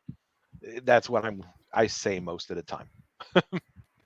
Yes, I have also thought about picking up old school essentials, but I want to buy more CNC things first. Mm-hmm. I bought the Undying War module. I am currently running that. Nice. Very nice. What very is nice. that? This is the Tai Show mech. It's one of the Word Okay. of Blake. The Tai Show. House Kurita's premier 70-something ton command mech with 2 C3Ms. Yes, sir. That You is got a it. company commander's robot. Yep, I'm building a couple different Blake loyalist mechs for my jihad campaign. When I read Blood of Kerensky, and I think it was Takashi that was piloting a dragon, I sat there going, why not just this instead? Was it out Yeah. yet? No, the Tai Show doesn't come out until TRO 30, 50. Either 57 or It's 55. a 3061 mech release, so 3060 book. Oh, Has yeah. any good? Oh yeah, because from Plog did TRO the artwork 36. for it. Yep, Yeah. that is right. That is right. Yeah, so 3060 is when we first see that one in a TRO. TRO 3057, just forget it even exists because nobody does Aerotech. Yeah. I love that book though. I've got it. I've got one of my friends linked it to me a long time ago, and it's still collecting. Well, not collecting dust. I Well, look at it every once in a 3057 while. was during the FedCom Civil War. No, the FedCom Civil War started after 3060. Quiaf? Yep. I Yeah. think so. Yes. Yeah. The funny thing is, is that so the funny thing about 3057 is it references to a lot of Periphery and Star League ships and the write-ups of the drop ships and the warships, but you don't actually see anything until TRO 3075 comes out, the one with the Hammerhands and the Crimson Hawk on the cover. Yeah. In the old is Yeah. the new section, that's when you get to see things like the I'm drawing blanks on almost everything, but what's really funny is it introduces my second favorite battleship of all time, the Douchey Wang. Oh, wow. DU space. Please tell me that is not how you actually pronounce its name. Yes. That's what the DU name. space D. Listen, Linda, listen. DU space SHI space WANG. Douchey Wang. Holy shit. Matter It of is the fact, Douchey Clan Wang. Mongoose has. Matter of fact, Clan Mongoose had the Star League took a Douchey Wang, the Jasmine Liao, I believe was her name, with them on the Exodus. Clan Mongoose had the Douchey Wang. Now I don't know who in Clan Space has the Douchey Wang. That's why Flanagan's Repair Shop. That's why Flanagan's Repair Shop needs to sponsor Full Metal Bastards for an incursion into Clan Space, so we can get that booty. We need to get that Douchey Wang. Now I will be kept Such a up meme. tonight by two things. One, who has the Douchey Wang? And two, the name Douchey Wang. Well, it was a Capellan an ship, old- so it's a it's Chinese an- name. Oh, well, that explains everything. I mean, and it's old. The god of burning suffocation. Okay. The actual, origin of the name sounds badass. God of burning suffocation. What's You your mean the actual Douchey Chinese Wang? name? Douchey Wang. There's a Okay, reason I don't use it. Give him the I douchey can't wang. go to Sarna right now and fact check myself, but I believe it's 200 years older than the Farragut and Monsoon class battleships that the Texas and McKenna end up replacing. So it's an old boat. I will be honest, I am trusting Sarna less and less every day. Same. Sarna is useful I mean- for one thing: basic information, and this little bit at the bottom called references. Yeah. That is two things. Let's do things. Two things that it is known for. Remember when Sarna? Yeah, remember when Sarna bibliography. used to have game rules? Remember when Pepperidge Sarna Farm used to have remembers. things like game rules and battle mech quirks and things that actually mattered for gameplay purposes, and now because they want to be recognized and sponsored by Catalyst, they had to scrub all the good stuff. Pepperidge Farm remembers. No comment. Being recognized by But Lord Catalyst, of like them, the master unit list that has unsecured certificates forever. and that the first thing my son saw when we were looking at the site, I think I was looking at Whitworth's, more than likely. No, I was looking at the RimWorld Republic mech. Why is there an admin login button right there? My son was laughing his ass off. He's 13, and he knows this is. Kids are smart these days, man. They grow up with the damn computers. I do not even know if I should still use all the girls are chasing that douchey Wang. Oh my god. I remember my client that called in once, who was a Chinese man who had replaced his name for being in North America. Sure. It was Mr. Eric Wang, and his friends called him Dick Wang. Oh no. Okay. No, Richard So- Wang. Richard Wang. I had a classmate in high school who was a Vietnamese transfer student, and when you pronounced his name, it basically said Phu Quoc Beach. Wow. Something So we like saw that, that. yeah. You Fuku can Beach, you imagine got what- girlfriend Vietnam? You can imagine what everyone did with that name. Even the teacher. Even the teacher was laughing, and the poor kid's mother was acting all confused. She didn't know what was going on. That's You tell why. me my That's son why a you bunch should of, just. my son name a bunch of slur? No, Love your it. son named a bunch of douche. It douchey Wang. Douchey Wang! Either Douchey Wang. Do we? Oh no, I'm looking at Max right now. I should go to Chinese no, I food should costs go to- $5. You pay now. Douchey Wang costs 50,000 C-bill. Douchey Wang battle cruiser. Actually, if it is only 50,000 C-bills, then I am We got some regular fucking going to massage. price. assume that it is We have garbage. regular No, massage and sorry. we have Douchey Wang massage. We suffocate. We have douchey Wang. Sorry, the massage. Douchey Wang is 9 billion C-bills. Sorry to Yeah. burst your So- bubble. So if one is Because sold I was for about that to say lower price, 50,000 then C-bills. saying I am is assuming it's it cheaper is than either a a Savannah ripoff Master. or just half of the ship. Savannah Master, how much is a Savannah Master? That's the thing Salvage you my can- mech or That's buy the a thing Douchey you can trust. Another thing you can trust. It's 90K. You can get 5 Savannah Master for your 500,000 C-bill, bro. Which variant of the Hell Savannah yeah. Master? That's the basic one with the medium laser. That's a good one. Can't go wrong. The one All with right. an ER medium is All right, it is really time nice. for me to go now because he is starting to get worried. So thank you for letting me pop blessing in. of the founder upon you. Oh, see Goodbye ya. for now. Praise be unto Blake. Yeah, Drew. Another thing you can say, yeah. Okay, if you were to get that ship, well, the first thing you need to do is switch that primitive aerospace armor. After that, there really isn't much, to be honest. I'm sure the Jasmine Liao, which ends up getting renamed the Quicksilver Mongoose because the con of Clan Mongoose was because the clan. It's probably an upgraded version. It's bound to be upgraded to clan standards. So we'd have to switch to something like 2800 or tech. And usually what I do when I mess with warships is delete the cargo bays and add them back on later. Put bombs in them. Make the ship a kamikaze ship. Gentlemen, No, I'm sorry about that. Someone just barged in on me. My wife who just It's barged in on okay. me. Let me finish my statement though. Clan Mhm. Mongoose was conned by a skater boy, so the name of the Jasmine Liao was renamed to the Quicksilver Mongoose. Skater boy.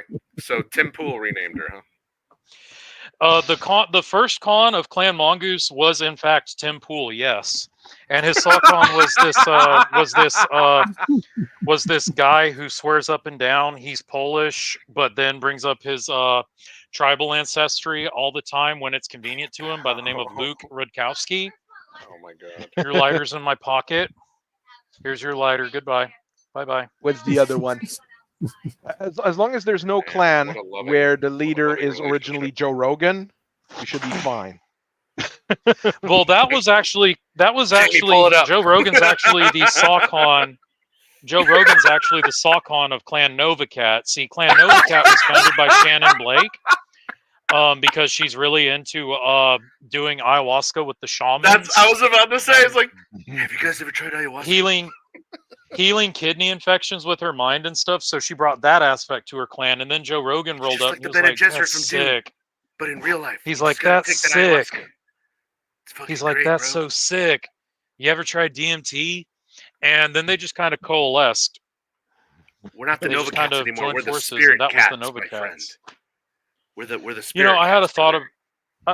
I had a thought about Novacats and Spirit Cats today, man. I think it's time for me to abandon the Novacats. I think it's time for me to abandon trying to paint Novacat.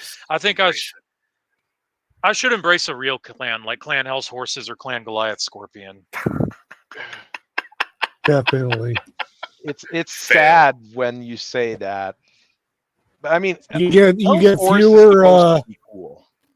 Clan you fails get horses. fewer 6-letter words that begin with F and end with T thrown your way. I mean, yeah, the Novacats did way too. Like, The I forgot Novacats did something? way too much of that. I mean, I'm bringing the Nova Cats back. I'll probably need to sit down, read Spirit Cat stuff a little bit more. Are you gonna make them the Voodoo Clan? Clan Little Haiti. Oh, Well, no. there is. God, hide your Surettes. They're coming for him. Oh, Or- now and he's they'll gotta be- they'll go be on and the get planet. to the. They'll be on I the mean- planet Albertville, Alabama, the planet Arab, Alabama, and the planet Sylacauga, Alabama. I mean, Where this the is the local current council- con of the Spirit Cat / Nova Cat. So Yeah, you wouldn't say that to his face, huh? no, I he wouldn't looks say that to more- his face. He looks Jamaican. He doesn't man. look He doesn't looks look very Jamaican, man. Afro-Caribbean to me. Come on. No, he not He's so a real much Buddha. Jamaican man. He's like the one crime leader in Predator 2, the one with the cobra handled walking stick, sword cane. I forgot how wild Predator 2 was. That was a great It's movie, man. such. I like it better than Predator 1. I am probably one of the 2 people in the world like that, but I like Predator 2 better than Predator 1 because Predator 2 just it's the environment and the feelings you get. You get the feelings It's more are real. harsher. It's in more it. real. Yeah. Yeah, it's more visceral because it's like, oh shit, I live in a city. Oh crap, this could happen I mean, here. LA. And then when he gets in I the wasn't too far metro off and from he's like the Predator just massacres a bunch of thugs, and now the Yeah. police girl pulls his pistol on her and is like, no, I'm not killing her, and he leaves. They're like, why didn't he kill her? She's pregnant. She's You're pregnant. not gonna kill a pregnant So pregnant the thing animal. has morals. It's like, damn, dude.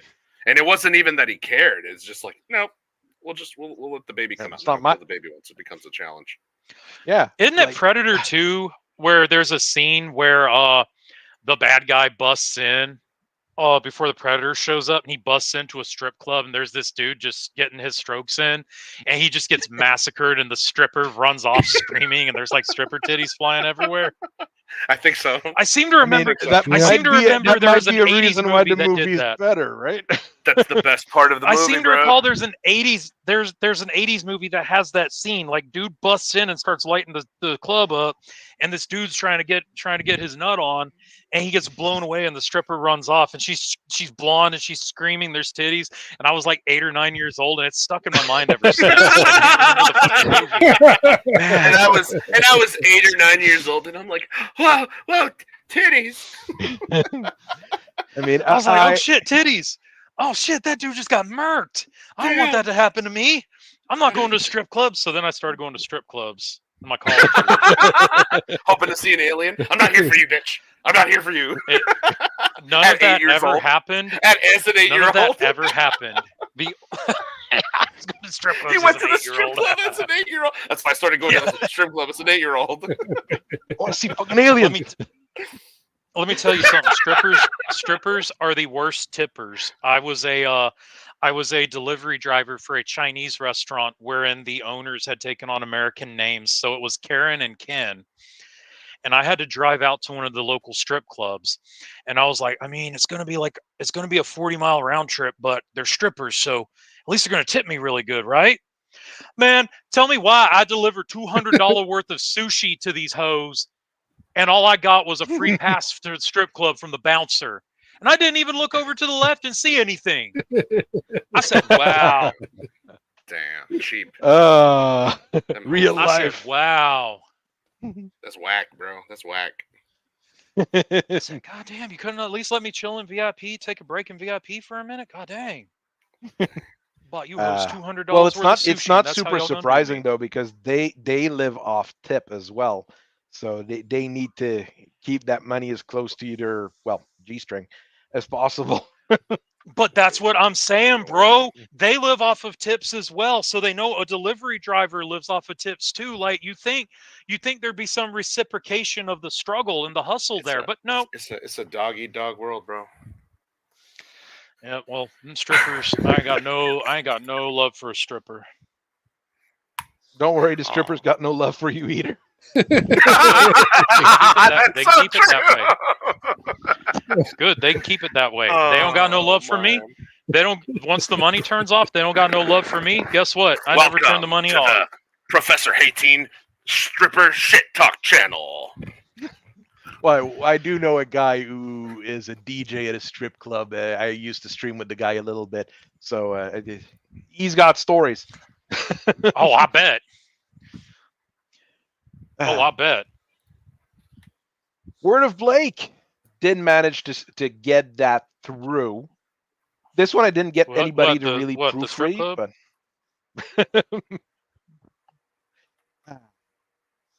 never mind. So this one was a little bit harder because the last stream we had discussions like, why would the Blakist really want to work with the RimWorld Republic and a bunch of clans? It's really only for their own survival originally. Mm-hmm. So that's the feeling I got, and they're the ones that caused the most trouble in the Wolverine Union. Basically attacking the other clans, attacking the RimWorld Republic, causing all sorts of shit like good old Blakists used to do and keep doing. So, and it got them in trouble a bunch of times. So don't be hitting on my Blake boys. Come on. Oh, they're good people. Yeah. Not sure. Yeah, very fine people on both sides. Very fine people. Very in fine Stone's, people. Very fine people in Devlin Stone's coalition. Very fine people in the Word of Blake. Okay. There's also very bad apples on both sides. Okay, but there's still very fine people on both sides. But they're very fine people. Okay, very fine. I'm currently in talks with Richard Spencer. Okay, very fine person. Very fine person. In talks with him. I'm also in talks with Quan LX. Very good guy. Very great guy. Okay. But I'm not talking to Al Sharpton because fuck that. Jesse Jackson is not a good guy. He's not a good guy. He's a terrible guy. Bad people, terrible. Al Sharpton, terrible person. Not a good guy. Not a very good guy. I agree with every single statement that was done there. Never mind. I think the best quote though has to go to Snoop Dogg. He was on some hip hop podcast morning show thing, and this chick looks at him and she goes, Snoop Dogg, you've rapped lyrics about you've called women hoes, and you've rapped lyrics about not liking hoes. Like, what do you say? Would you apologize today knowing that Me Too is a thing? He said, hell no, I meant every word I said when I said it, and I loved every minute of it too. And I said, you know what, Snoop, I feel that. Snoop Dogg is a national treasure. And he is known for hanging out with he is known to hang out with known felon Martha Stewart. That's true. A real G. Martha Stewart needs to come over, real talk, and she needs to tell me how to get these stains out of this white polo with the Novacat insignia on it. I bought this back in that queer dark age, and it's got a ketchup stain on it because I was a retard a couple of years ago. You were a retard? We're all This retards. jury's still out on that one. I want to rep my clan. I want to rep my clan, but I can't do it when there's a giant ketchup stain on it.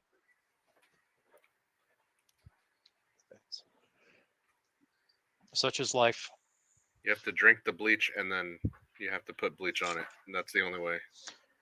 Could I eat a Tide Pod? Yes. Just one? I have All a of hard them. time. Whenever I open the box, I have a hard time to stop. It's like Pringles. Once pop, the fun don't stop. Anyone remember the Pringles commercial with Cypress Hill? No. I don't know Pringles if I had ma- it in Pring- Canada.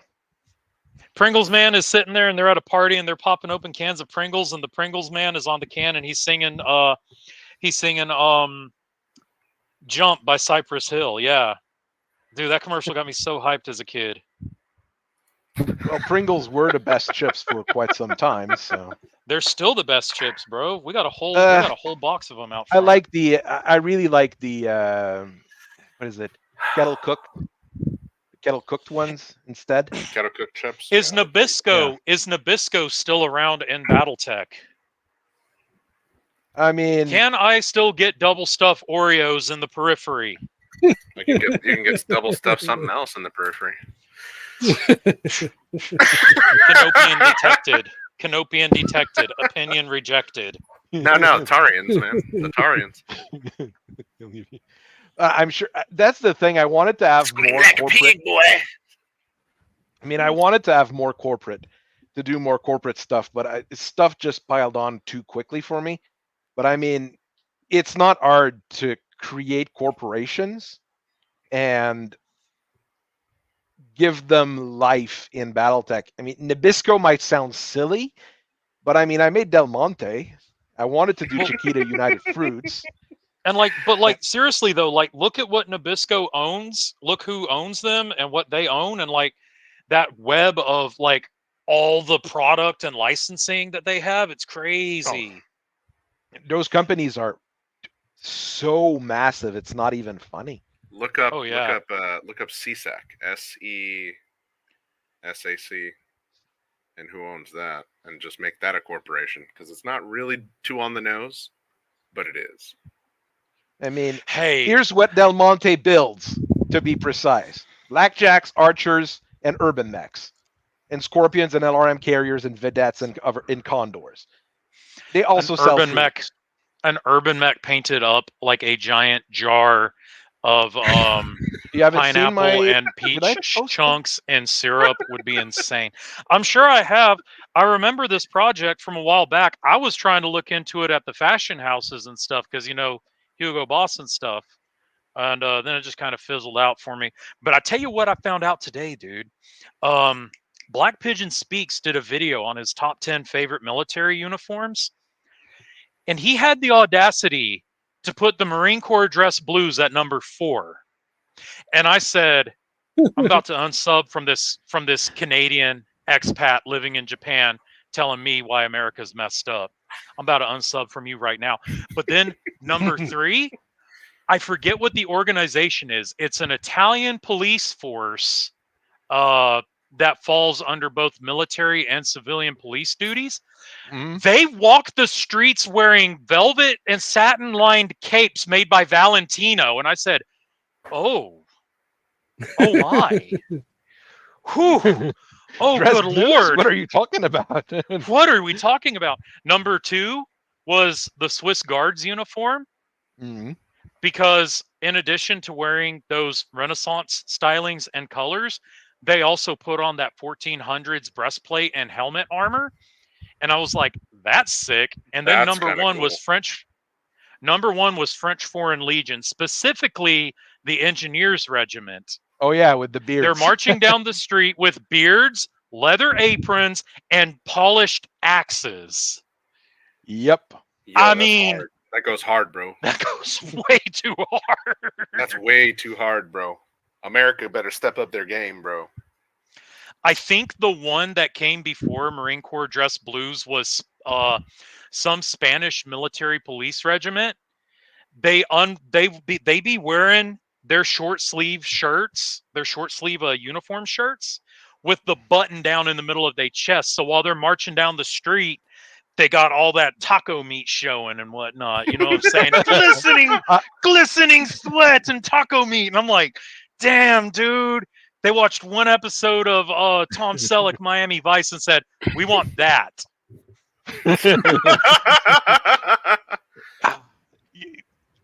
I love these they kinds got of that crazy stuff. Balenciaga swag. There's my Archer, my Del Monte Archer, my Del Monte Blackjack, and my 2 Del Monte Urban Mechs. Nice. Dude, I did win a I game love with them those so guys. much. They look so I great. won a game with those guys. Beat up a bunch of pirates trying to raid a Del Monte. a Del Monte. Oh my outpost. god.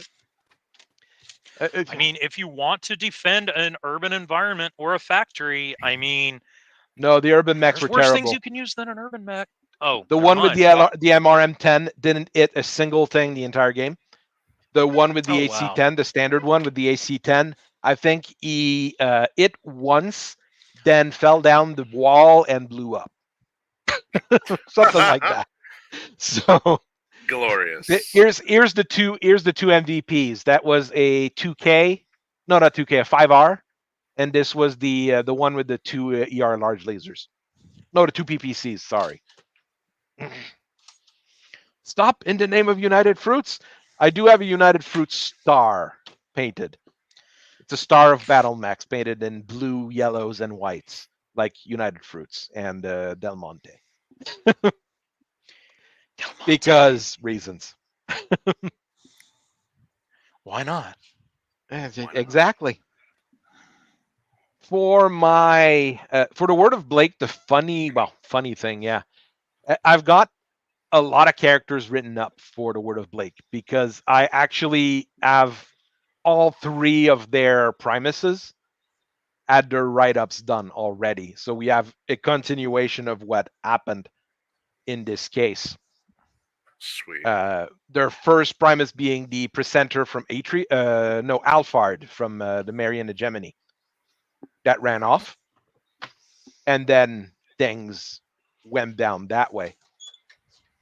Their current presenter, Marshall, I was really happy with the picture because it looks really Whoa. freaking creepy. I like it. with a real Mecha's Love Seraph in the back. I mean, I love Percentile Seraph. Marshall Great. Mathers. Oracle Denotso, who started a 10-year-old making pipe bombs for the Word of Blake.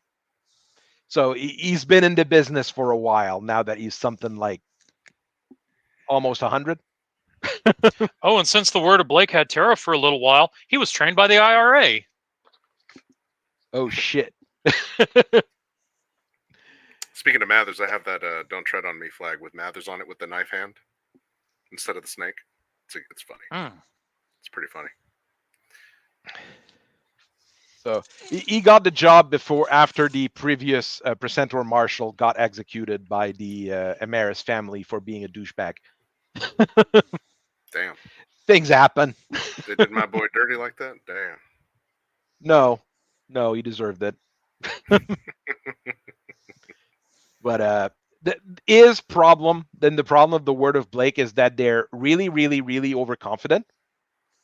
So they really don't think they really didn't think that the RimWorld periphery would be a problem when they attacked them, and they got their ass kicked proverbially there. So hubris. That is their big problem right now. Their second problem. Fucking hubris. Here, fucking you. Here's their second problem. This is their current Primus. Damn. She's 21. Praise be to Blake. Scroll back up. Scroll back up. I just walked over to my phone. Let me see. Praise, I didn't praise see. be unto Blake. Oh. She look like Ome Carita. Well, She she is technically. What happened is that their scientists were experimenting on stuff, and they took genes from Jerome Blake and Mindo Waterly and made I a bet they were vat-grown baby out of it. Wait, And, Mindo wasn't Asian. Well, she just looks Asian. The face is not that Asian. But, I mean, the other option would have been to make her look Amish, and that wouldn't have been as fun. I don't know, man. Why You not? ever been, Why not? I don't know, You man. could. You ever been gang stalked by Mennonite women in a Kmart before? Yes. All right. Okay, the then you most already Mennonites know. I've seen is when I was riding the bus to meet my wife back in the day, a long time ago. Oh god. So, and they're on yeah. like on their phone staring at you. So yes, she is technically Jerome Blake and Mindo Waterly's kid. It was supposed to be an experiment, and just discarded as a generic vat grown. The problem is that she was born Wait, she's on vat-grown? August 7th. Damn. She was born on August 7th, 3132, They which didn't give is her the date of the courtesy HPG blackout. They didn't give her the courtesy of a fucking surrogate mother or anything. Damn. No, it was just an experiment. Just wanted to see if it would work. But since she was born on the day of the blackout, a lot of people kind of went, this is a sign of Blake, and this is a true sign and a true prophecy. And, well, as any good Primus, Mutal Ali, their previous Primus, went, yeah, you guys are right. This is a sign. Let's go with it. And he's still around. He didn't die. He just gave her the position of Primus, and he's basically the one running the shop. But So he's the one pulling the string. She's like the face. Exactly. Gotcha. And she's currently being courted by. She's currently being courted by one of the Amaris's kid, because reasons. Because the Amarises are douchebags, but that's the actual reason, I guess. Weeb. Weeb. He's a weeb. They're Chinese, bro. No, they're Mongolian, bro. Mongolian weeb. Mongolian weebs. There's that. And I went all the way back to their first Primus, the Presenter Alphard, and went with a angry-looking nun, because that was also funny. Sister of battle. No, Sister of anger. Sister of anger. You will not write with your left hand. Living in Quebec, we remember that, even if I never had that happen to me. Are you a lefty? We've heard of it enough. You're a southpaw? No, I'm not. But all right, my wife just walked in and then walked out, and then my coverage is wonky. My wife clearly has an Angel ECM built into her. But no, it's the okay. Now we're out of the 9-hex bubble. We're good now. In Quebec, the nuns and the priests ran the schools until like late 60s. So we all heard of the smacking of fingers because you were writing with your left hand, and all the weird stuff. The church was running most of Quebec for quite some time, to be quite honest. So we have a weird relationship with the Catholic Church around here. They never should have quit. We'll leave it at that. There would be a lot of discussions there. So I mean, we've got the Word of Blake. We've got everything is up to date there. So we're getting where we're supposed to be in terms of at least the factions, in terms of where in the timeline we are as well. So we're getting there. There's characters that I just pop into my head and start writing. There's some stories that I need to write and that I have written that I haven't gotten anybody to look over. So we've got plenty of little things going on still on there, and it's getting more and more playable since we got that mech pack that I made today. Well, took me all week to make the actual mechs there, but it got printed as a PDF today. I want to get a cover for it, just to make an actual like reinforcement, like the old reinforcement books. That'd be really nice, but I need to think of what I'd put on the cover. And I'd probably want to do, if I do an actual like reinforcement, I actually do it with the other, not just the generic inner sphere upgrades, but also the new mechs that they have. But I mean, making things playable is important. Making things interesting is important as well. I think we've got a few people that are interested, a few people that are popping in and out. That's where we want to have. Keep saying, if anybody's got factions, if anybody's got characters, if anybody's got anything they want to just, can you plop it in the setting? I'll work it out with you guys. I have no problem. Listen, working I've been a just about fan of everything. I've been a fan of Clan Wolverine since 1993, and even though I'm not willing to take over that storyline or do any sort of work for it whatsoever, you better not do the Wolverines dirty, because I've been a fan since 1993. Okay, the Wolverines are split in two. You've got the actual Wolverines and the Clave that they've renamed are joining the Yarn folks. That's what I'm working on right now. So they're joining in with the Yarn folks. Hey, dude. I was making fun of that guy who. I know. I was making fun of that dude who popped in one of your early streams. Oh, did that actually happen? That's all. I know we're doing great things with the Wolverines. And with the Clave, this is what they're building now. This is what they're building now. Give me that Zaku's, boy. Gundusi. Give me the Gundusi, brother. Give me the goosey. The goof I'm having trouble with. I'm putting a mech taser in it, but it's just not jiving. Everything I try to make with the goof just doesn't quite work. It doesn't need to be good. It just needs to look like a Zaku or a goof. It needs to look like a Zaku with spikes on the shoulders. Give it the spikes. Make it Dark Age. So give it spikes, and then in the right arm. See, actually, you know what? This is where the problem is. We got to have a shield on the right arm, right? Yeah, you got to have the shield. We've also got to have 5 AP Gauss rifles. 5 AP Gauss rifles for the machine gun hand, but still have a lower arm and hand actuator. That's a lot of space. Might not get a shield, man. You might have to go with a goof modular custom armor to forego the machine gun hand. I mean, I was wanting to make it just a heavy, but I might have to go with an assault. I'd have to make it an assault. They would probably be assaults. Mobile suits would fit that bill more. Using parts commonality from the Zaku. Now the problem is Zaku's a 45-ton mech. No, Zaku's 50s. The Zaku 1's 45-ton. No, they've got no part. They would have no part compatibility. The Zaku is completely a different design at this point. Yeah. One of the problems would be one of the problem is, like, it's always that either the 5 guns in the hand with the shield or the mech taser, because you need to have a mech taser for the Eat Whip. So where's mech taser again? Energy? Is it an energy weapon? So that's the TSEMP, which is much better. I think mech taser is actually a missile weapon. Is it? Maybe I should do it in Mega Mech. It'd be easier. I'd find it. Maybe.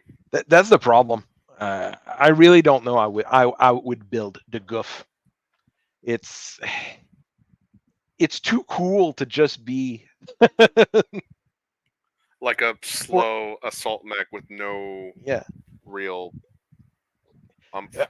My real dream would be to have the actual Gundam scale on top of the Battletech scale, but that would require way too much work.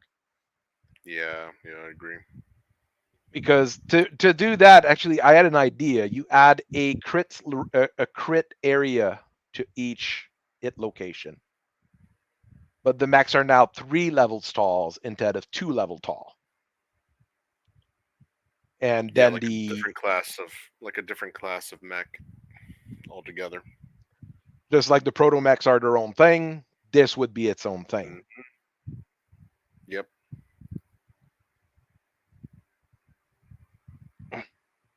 For HMG, yeah. I'm not a fan of the HMG. It's not a great weapon.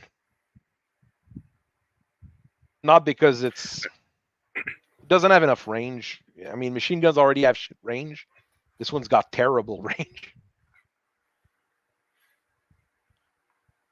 I mean, they could put a light shield on top of it. Light shield is usually 3 crits. Yeah, I mean, you could stick the HMG and the small shield. I mean, it's a decent amount of damage. It's 12 points of damage right there. I mean, you could put lose 5 Ultra lose the hand AC2s. actuator. Lose the hand actuator to gain a 5th heavy machine gun. This way, you now have the Goof's 5 machine gun hand. I don't think you can't put necessarily 5 in this one here, but it would be logical. You wouldn't be able to punch with it, but that's normal. Oh, Anyways, machine gun arrays only come in arrays of 4, do they? Yeah. I mean, that's a minimal thing. I wouldn't worry too much. How much an Ultra AC2? It takes 2 crits each. That's too big. Then it'll be 2x. Light AC2. 1 crit. Got him. Wait, real quick. What about the Protomech AC2?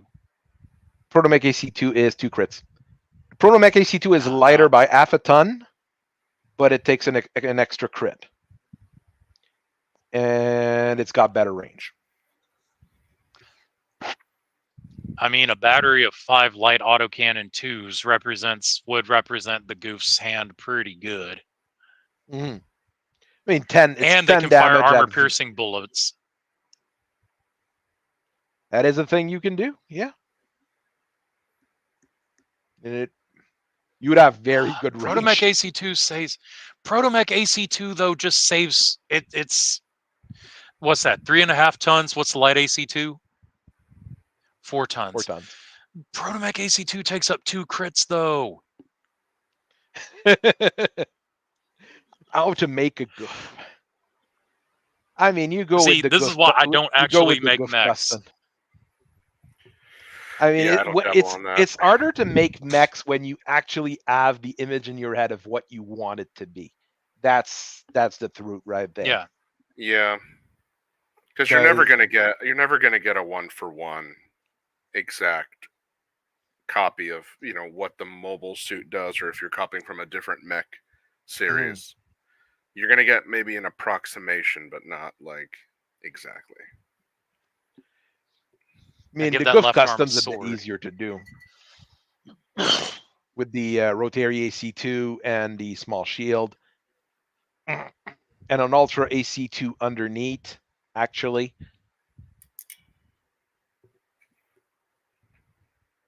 So you'd have the big machine gun and the small machine gun. Yeah, it did have that triple gun. It did. Yeah, it did have that triple gun array. Wait, matter of fact, how many crits do we have left in the left arm? 2, just 2. You'd have nothing left here. With Yeah, a rotary AC2 and an Ultra AC2 and a small shield. I mean, it's already pretty cool. Is it good? No, but the idea is that it's cool at this point. Rule of cool, man. For when you're messing with making a Gundam mech, you've got no other thing to really. I mean, do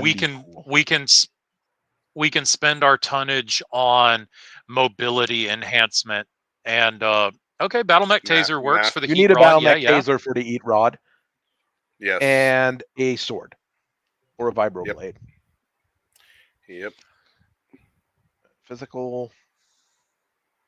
Vibroblades are usually not very good. That's 14. How much would E? 9. 4 for 9 or 7 for 14? Dude, we got 33.5 free tons. You could do. I haven't put armor on. I haven't put armor on. You could go put the armor on. You could do with the Gundam, turn it in. There, we've got a very smart idea here rather than an Ultra AC2. Stick it in it. Well, I mean, building Afwit clan gear here. If it's 3 tubes, put an ATM3. An SRM4 would have worked as well, that's for sure.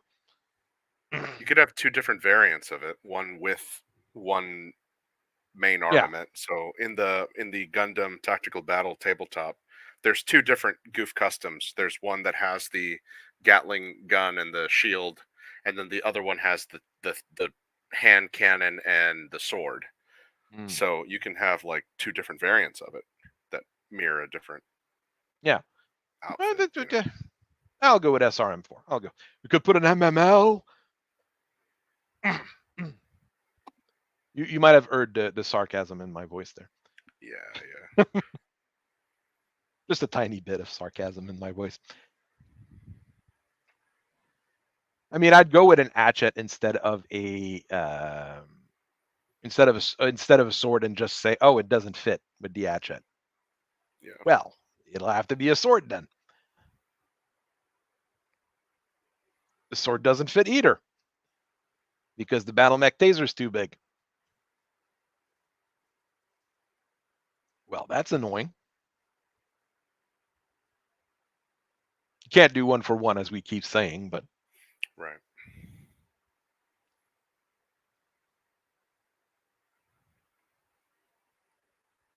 a medium vibroblade would fit. Generates heat. That's the problem of the vibroblades. A large vibroblade would fit, actually, with 4 crits. Boom. Large vibroblade. 14 damage, generates 7 heat. Damn. I mean, that's always a good thing. I mean, I had made rules for the eat weapons, like the eat sword and the eat hawk and things like that for a little while. I'm not sure if I'm going to port them over, but I mean, we could go with a chain whip instead of the battle mech taser, but that's not very good. We still got 30 tons left on a 80 until ton you frame. design Epion. With Epion, you wouldn't need that. It would need to be an eat thing, anyways. Stick a mask on because you need to go fast. You need to go fast. Put a supercharger on to go faster. I mean, 410 for an 80-ton mech. That's not bad. It's pretty good. It's gonna get in your face. Stick some jump jets on there. I mean, this is not a mech where you can swap the guns on the arms as easily as a Zaku, which is built for that. But you got 22 tons left for the armor. We'll slow it down a little bit. 22 tons of Arden armor. So it's crazy. With a shield. Shields are really not very good in Battletech, so that doesn't matter much. Let's face it. But on paper, it's going to intimidate people. I mean, because it still has that hardened armor. I mean, 494. Pretty damn fast. Tons of armor. Mm-hmm. It doesn't do damage. I mean, 0.48 damage per ton is not very good. Oh, no, I forgot one thing. It's like a charger, but I forgot one thing beefier. that's pretty important. The ammo. Uh-oh. Uh-oh. I put the ammo for the back taser, but not for the rest. He can't shoot any of his weapons. That would be pretty useless. 2 tons of rotary AC2 is usually enough. It's still 19 tons of Ardent. Or if we go with Lamellar, we couldn't max out Ferro-Lamellar on it, which is better than Ardent in many cases, and lets me put a 2nd ton of Mech Taser. I mean, it's not good, but It's a charger. It's an Yeah, it's an intimidation charger. assault intimidation charger. Yeah. Yeah, with a rotary AC2, you're not going to deal a whole lot of damage, but you're going to cause trouble, especially on tanks and small things. And SRM4 is going to cause trouble on tanks and things. So It'll there's be a that. good crit seeker and then closer. Yep. So we use something else to weaken your enemies. Once you've got that structure exposed, send the goof in to cause some problems. Or just send a goof in first, and then people will be like, well, that could be a problem. We're not quite sure what it is because it's not going to be a common enough machine. Yep. And then you drop it. You know, it just shows up with all that nasty guns on it. Yep. I mean, Its main job is to intimidate and to focus the attention on itself.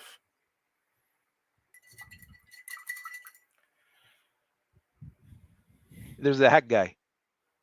Everybody's favorite, the hack guy. You're doing an ad guy? Oh no. No, it adds the stuff Real Mechas Love just sent me. Some pretty decent stuff. Yeah, I love his work, man. He's got a lot of good work. Gun tank, which Gun is tank. always weird. Make it a. I like the gun cannon. Personally, I do like the gun cannon, but it has that weird. Was piloted by an idiot kind of situation to it. I got a Battletech gun cannon right here, the Grand Titan with the. Yeah, a gun cannon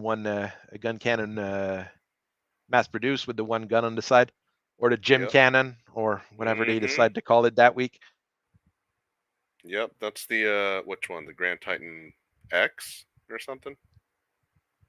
It's the Grand Titan that has cases in the leg but no ammo in the leg. Yeah. Like, what are you doing? what are you doing, Word of Blick? They're good people, but they make bad mechs. They make good ones too. Good people. Also make bad mechs. Good people on all sides. Good people. Douchey Wang. The douchey Wang. Good people. Good people. The Douchey Wang is a good people. Yes. They're good people.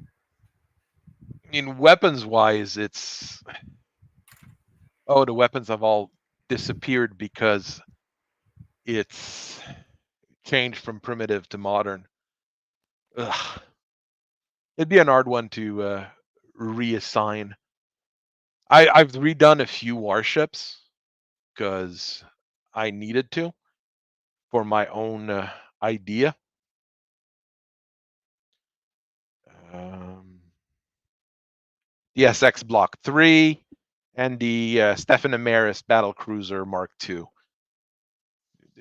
This is pretty scary. But overall, it's not that well armed. The thing is, it's got a lot of big guns. I added capital Gausses on it because that makes big punch. And I've put all the important things in the hull. Mobile HPG, all the satellite imagery stuff. So if you want to be scary, you can be scary with that. Oh, I need to change that to 4 doors. We won't say the next part of that particular sentence. The 4 floors, you mean? Yes. 4 doors for 4 floors. Yes, exactly. I think I made a Cameron Block 2 as well. Cameron's not a very good ship. It actually is quite terrible. You got any rules that can work with this thing? Any rules to work with this type of mech?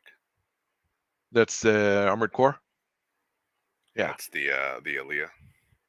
Maybe a Word of Blake mech. I mean, they've got that Word of Blake feel to them. That's for damn sure. Especially the newer Armored Core. Yeah. Oh, dude. Oh, there's STLs for those too. I don't know if you. Well, of course. I mean, seen they're it. all. I mean, anything that has a 3D asset in a game is gonna have an STL if you've got someone that spends just a little bit of time digging. Nothing beats this thing. Though. I mean, I don't.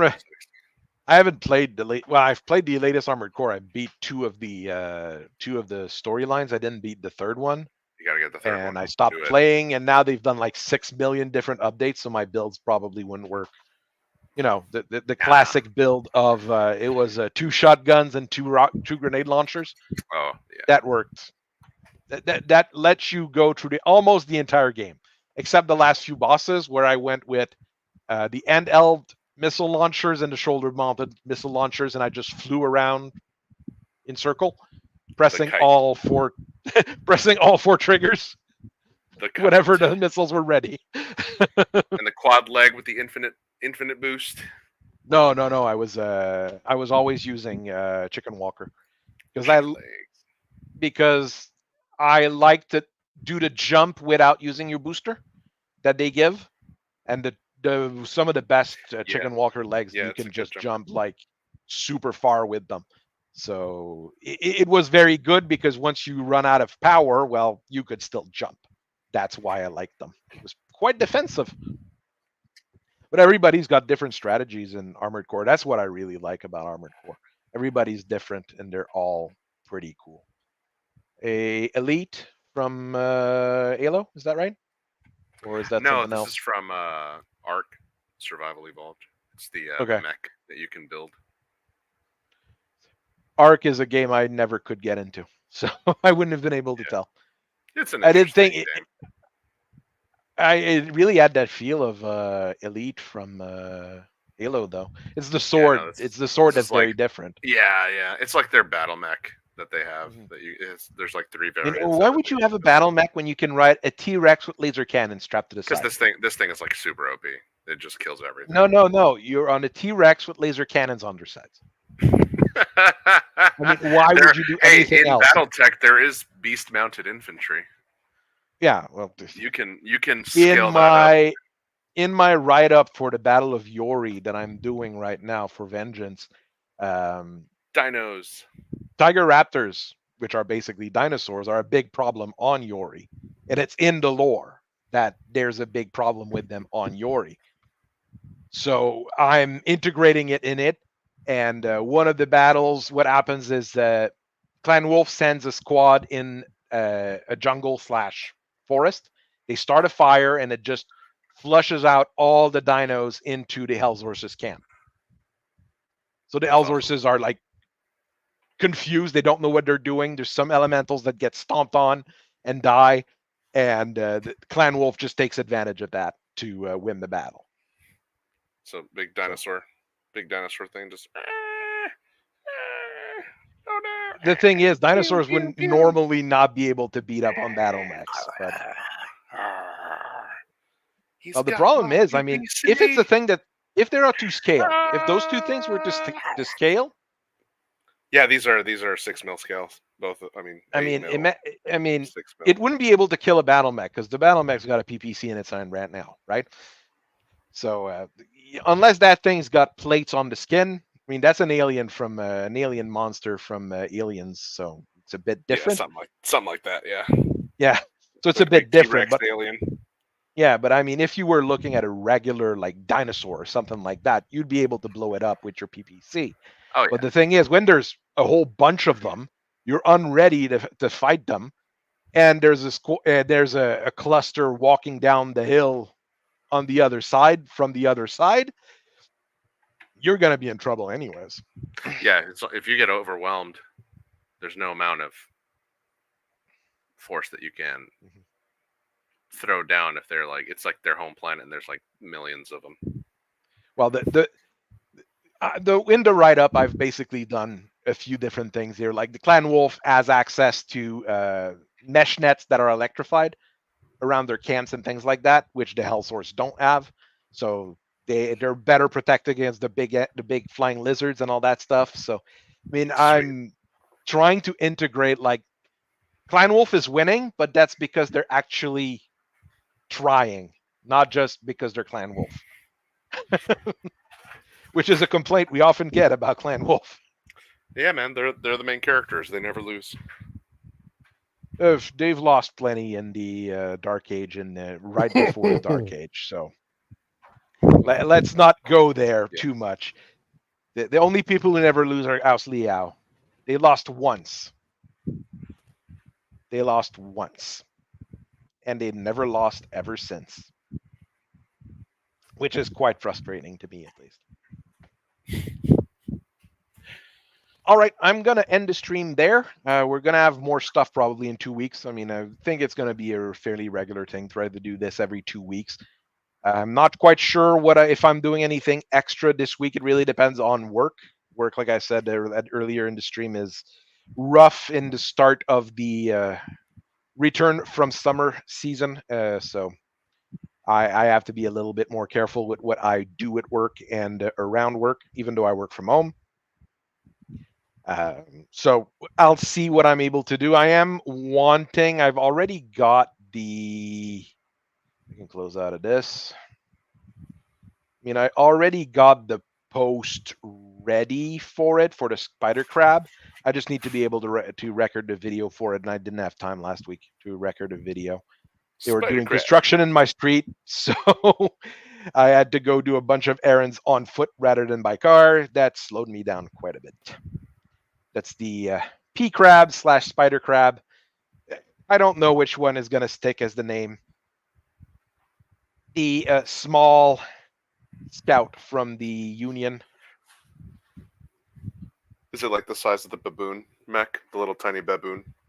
No, like it's a a 20-tonner, so it'd be about the size of a locust. Oh wow! It's basically a bug mech, 696. Yeah. Either 2 SRM2s, 2 medium lasers, or 4 small lasers for the weapons. Nice. And lots of armor. Lots and lots of armor. This is an actual pea crab.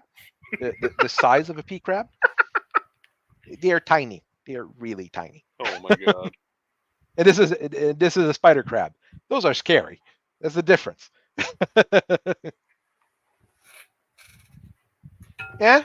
For a name for a proto mech, that would probably be better. You're right. It's even smaller. Yep. That's the What it's based on. Yeah. Those things were scary in Muspeta. Yeah.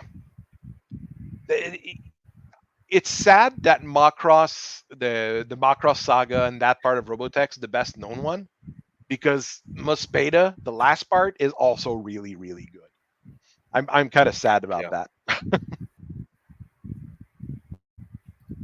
I honestly like. I need to watch it. You need to watch it. You haven't watched it? No, really I haven't good. watched Muspeta. No, just Macross. It is not really good. Genesis Primer or the other one. It's really good. It's got less singing. Ooh.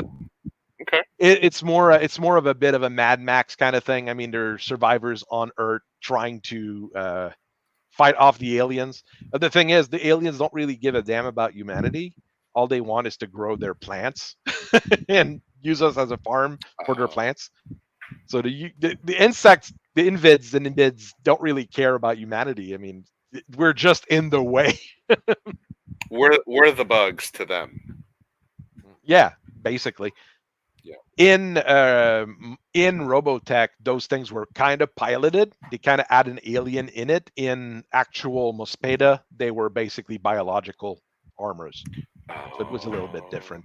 Like it was this was a living organism, the whole thing, not just a robot. Gotcha. So Gotcha. It's the middle part of Robotech that is terrible. Yeah. All right. I'll see everybody later that is watching. Thank you very much for spending some time with us, just chatting, just shooting the proverbial shit. And I will see everybody later. Bye-bye. Take care, bro.